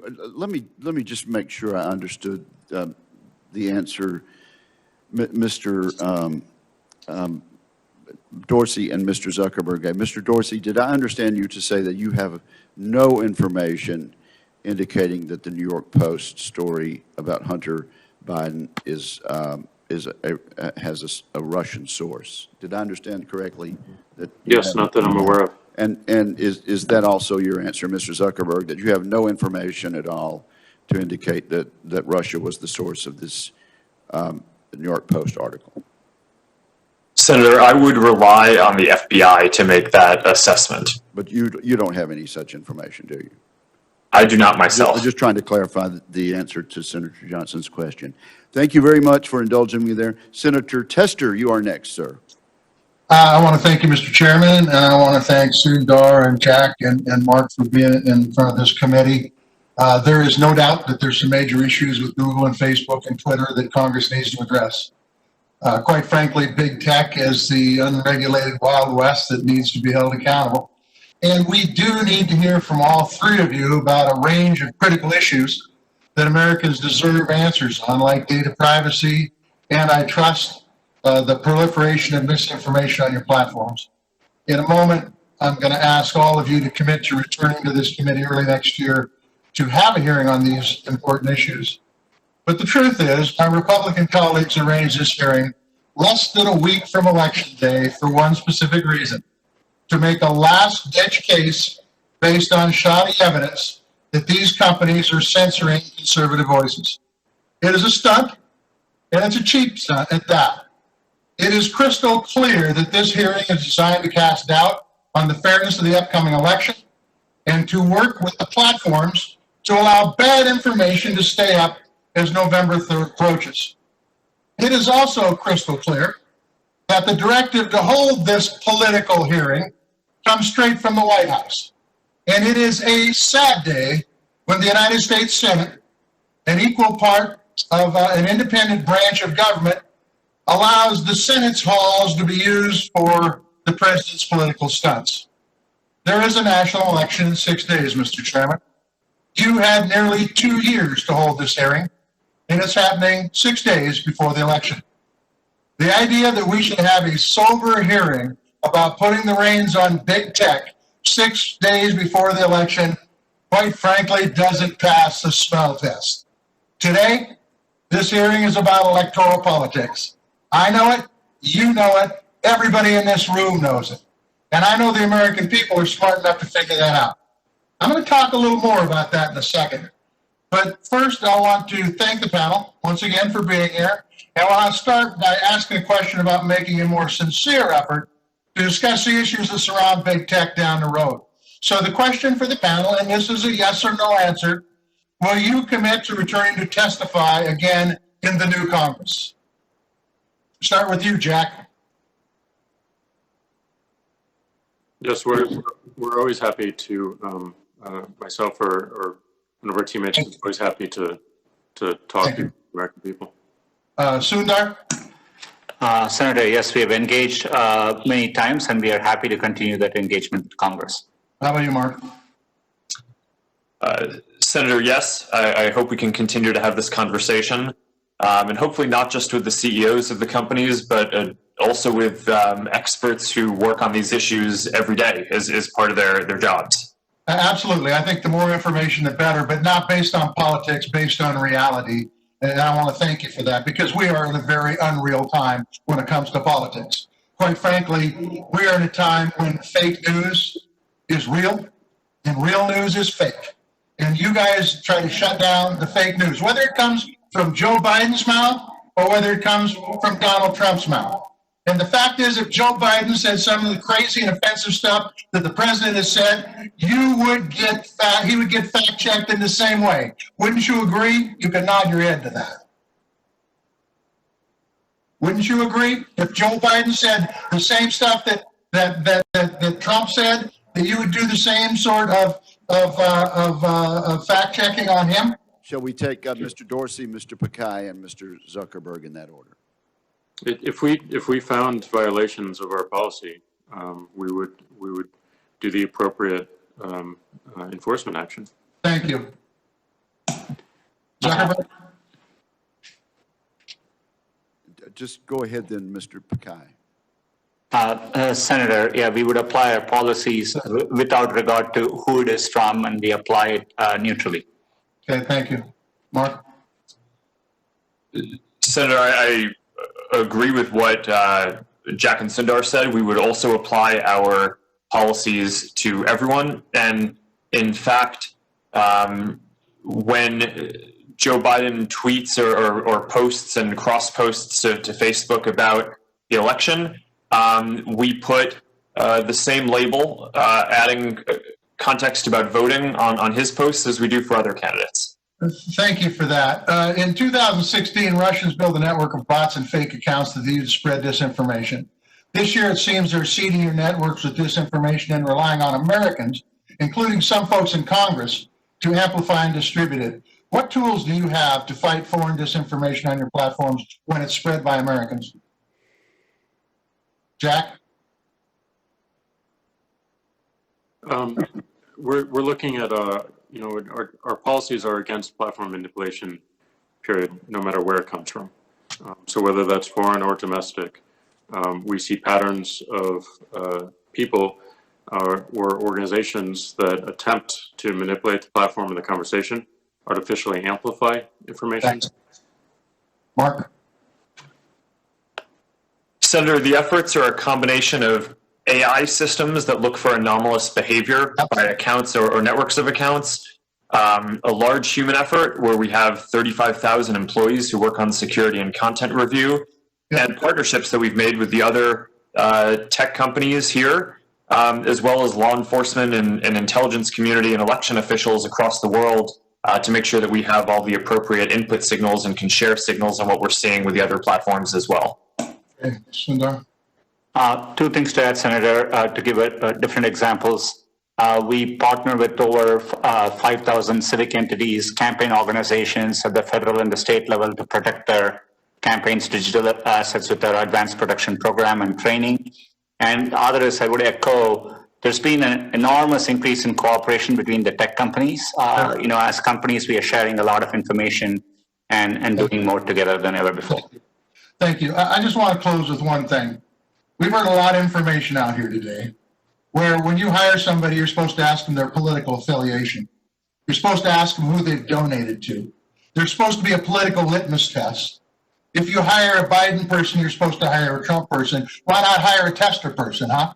And it's about, let's talk about business. We want to regulate business. And if that business is run by a liberal, we're going to regulate them different than if they're run by a conservative outfit. That reminds me a lot of the Supreme Court, where you have two sets of rules, one for a Democratic president, one for a Republican. This is baloney, folks. Get off the political garbage and let's have the Commerce hearing do its job. Thank you very much. Thank you, Senator Tester. Senator Scott. All right, thank you, Chairman, for hosting this. I think, first off, if you followed all this today, what you'll clearly come to the conclusion is Republicans believe that you censor, and Democrats think it's pretty good what you're doing. We're blessed to live in the United States, a democracy where we are granted individual freedoms and liberties under the Constitution. This isn't the case around the world. We can look at what's happening in Communist China right now. General Secretary Xi is committing horrible human rights abuses against China's minority communities and censoring anyone that speaks out about their oppression.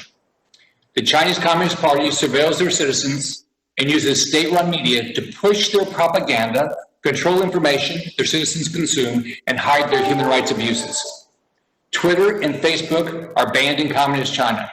So you can understand why it's concerning that we're even discussing this issue, that big technology companies are interfering with free speech. The American people entrust your companies with their information. They believe that you will protect their information and allow them to use your platforms to express themselves freely. I don't think any one person has signed up for any of your platforms and expects to be blocked or kicked off because of their political views. But it's becoming obvious that your companies are unfairly targeting conservatives. That's clearly the perception today. Facebook is actively targeting ads by conservative groups ahead of the election, either removing the ads completely or adding their own disclosure if they claim it didn't pass their fact check system. But their fact check is based on reports from known liberal media groups like PolitiFact, which clearly is a liberal media group. Twitter censored Senator Mitch McConnell and put warnings on several of the president's tweets. And until recently, they completely blocked the American people from sharing the New York Post story about Hunter Biden's laptop and suspended the New York Post account. The New York Post is one of the most circulated publications in the United States. This isn't some fringe media outlet filled with conspiracy theories.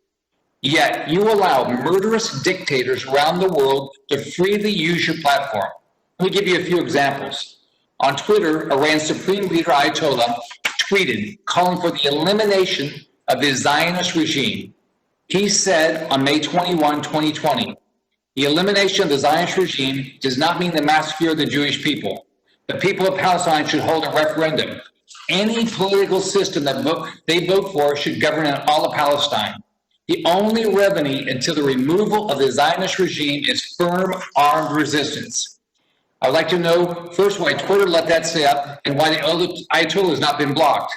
In May 2019, Maduro, a murderous dictator, tweeted a photo of him backed by his military for a march after 3 people were killed and 130 injured during protests in his country. The tweet describes the march as a clear demonstration of the moral strength and integrity of our glorious armed forces, which is always prepared to defend peace and sovereignty.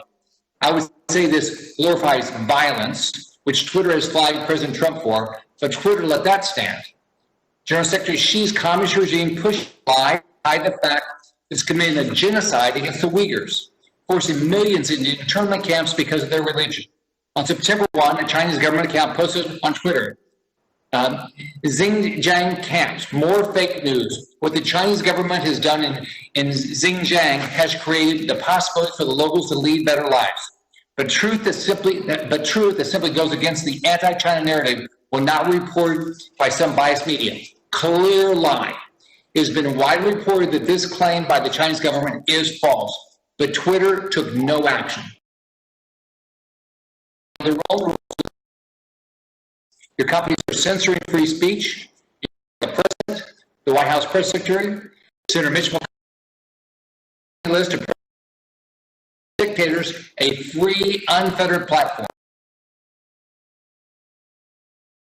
and protect their ability to speak freely on their regardless of their political information they choose to share. You can't just on your platform expect to keep immunity granted by Section 230. So, Mr. Dorsey, you allow danger. Tell me why President Trump, but potential misinformation while allowing dictators to spew their propaganda on your platform. We have leaders around the world, and certainly some dictators. We look at the tweets, we review them, and we figure out if they violate our policy or not. Mr. Dorsey, can you tell me one you did against Iran? The Ayatollah? Can you tell me about one you've ever done against Ayatollah or Maduro? I think we've done more than one actually, but we can send you that information on those actions. But we want to make sure that we do have a global leader policy, that we believe it's important. People can see what these leaders are saying, and those tweets remain up, but they are labeled that they violated our terms of service, just to show the integrity of our policy and our enforcement. When the Communist China, which we all know has put 1 million people, Uyghurs, in camps, you did nothing about the tweet where they say that they're just helping them lead a better life. You can just follow. Anybody that follows the news knows what's happening to the Uyghurs. It's genocide what they're doing to the Uyghurs. And I've never seen anything you've done on calling that a lie. We don't have a general policy around misleading information and misinformation. We don't. We rely upon people calling that speech out, calling those reports out and those ideas, and that's part of the conversation. Is if there is something found to be in contest, then people reply to it. People retweet it and say that this is wrong. This is obviously wrong. You would be able to quote tweet that today and say this is absolutely wrong, and we benefit from more of those voices calling that out. So, but you block Mitch McConnell and Trump's tweets, and you just say, right? Here's what I don't get: is that you guys have set up policies that you don't enforce consistently, and then what's the recourse to a user? I talked to a lady this week that she just got her Facebook account just eliminated. There's no recourse. There's nothing she can do about it. So every one of you have these policies that you don't enforce consistently. So what should be the recourse? We do enforce them consistently.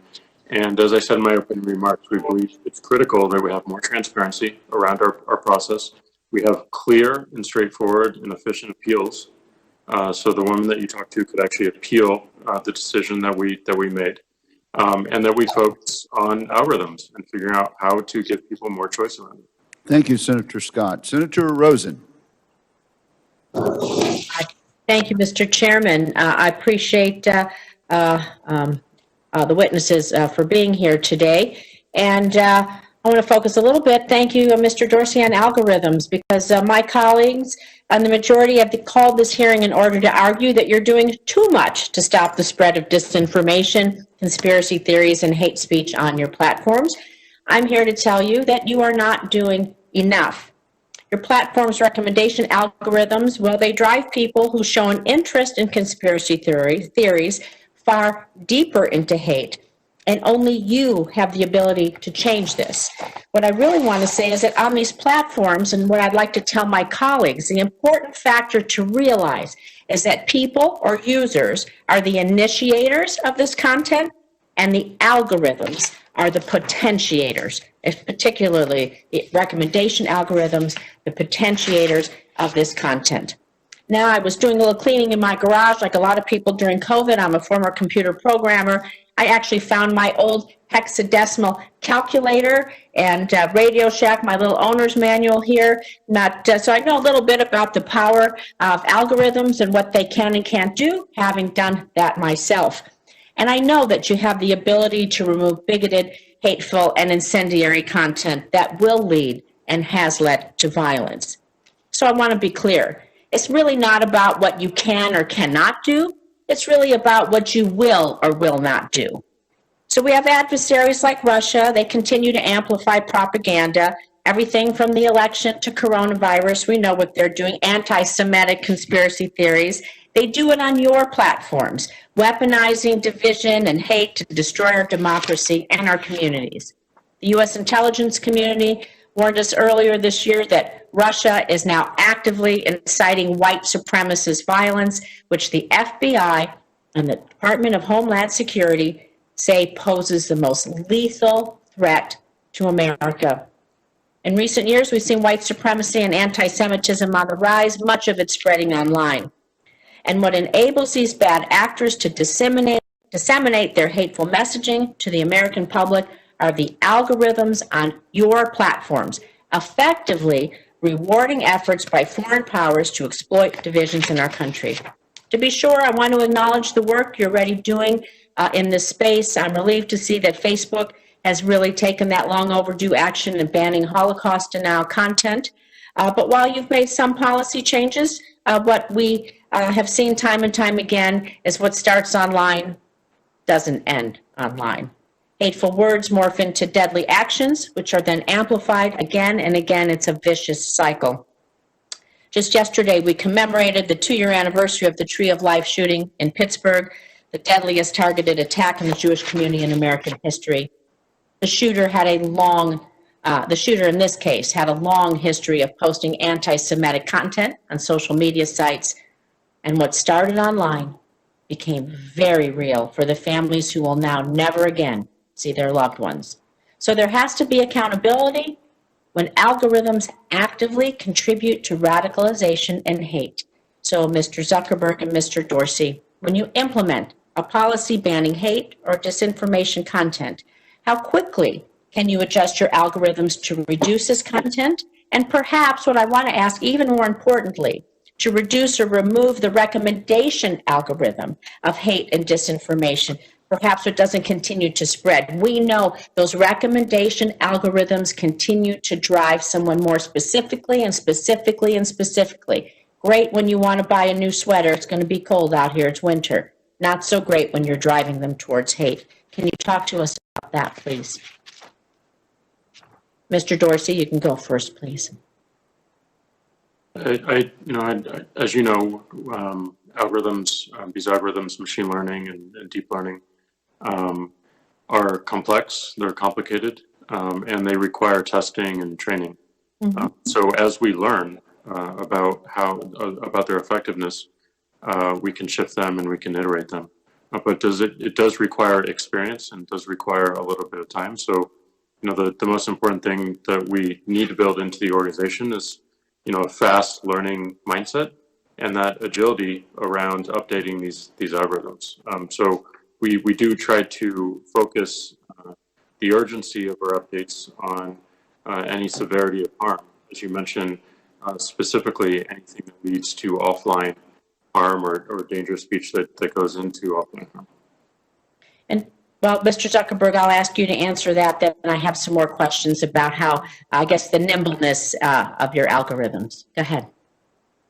Senator, I think you're focused on exactly the right thing in terms of how many people see the harmful content.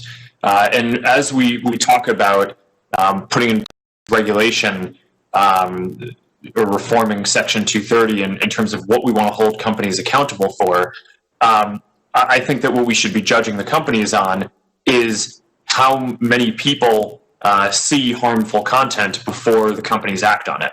And I think being able to act on it quickly and being able to act on content that is potentially going viral or going to be seen by more people before it does see a lot of people, that it gets seen by a lot of people is critical. This is what we report in our quarterly transparency reports, or what percent of the content that a person sees is harmful in any of the categories of harm that we track. And we try to hold ourselves accountable for basically driving the prevalence of that harmful content down. And I think good content regulation here would create a standard like that across the whole industry. So I like what you said. Your recommendation algorithms need to learn to drive the prevalence of this harmful content down.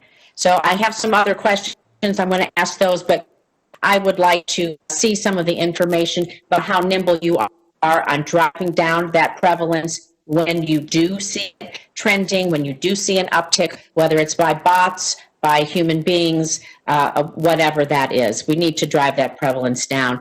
And so can you talk a little bit maybe more specifically then on things you might be doing for anti-Semitism? We know that is white supremacy, the biggest domestic threat on the Homeland Security Committee. They have testified to this, the largest threat, of course, in to our nation. And I want to be sure that this violence is not celebrated and amplified on your platforms. We'll have to have a brief answer to that. Senator, to whom are you addressing the question? Mr. Zuckerberg, well, To Mr. only one way. I think I'm the last one, but we only have just a few seconds. We can ask that. Sure, Senator. Thank you. I mean, there's a lot of each category of harmful content, whether it's terrorist propaganda or incitement of violence and hate speech. We have to build specific systems and specific AI systems.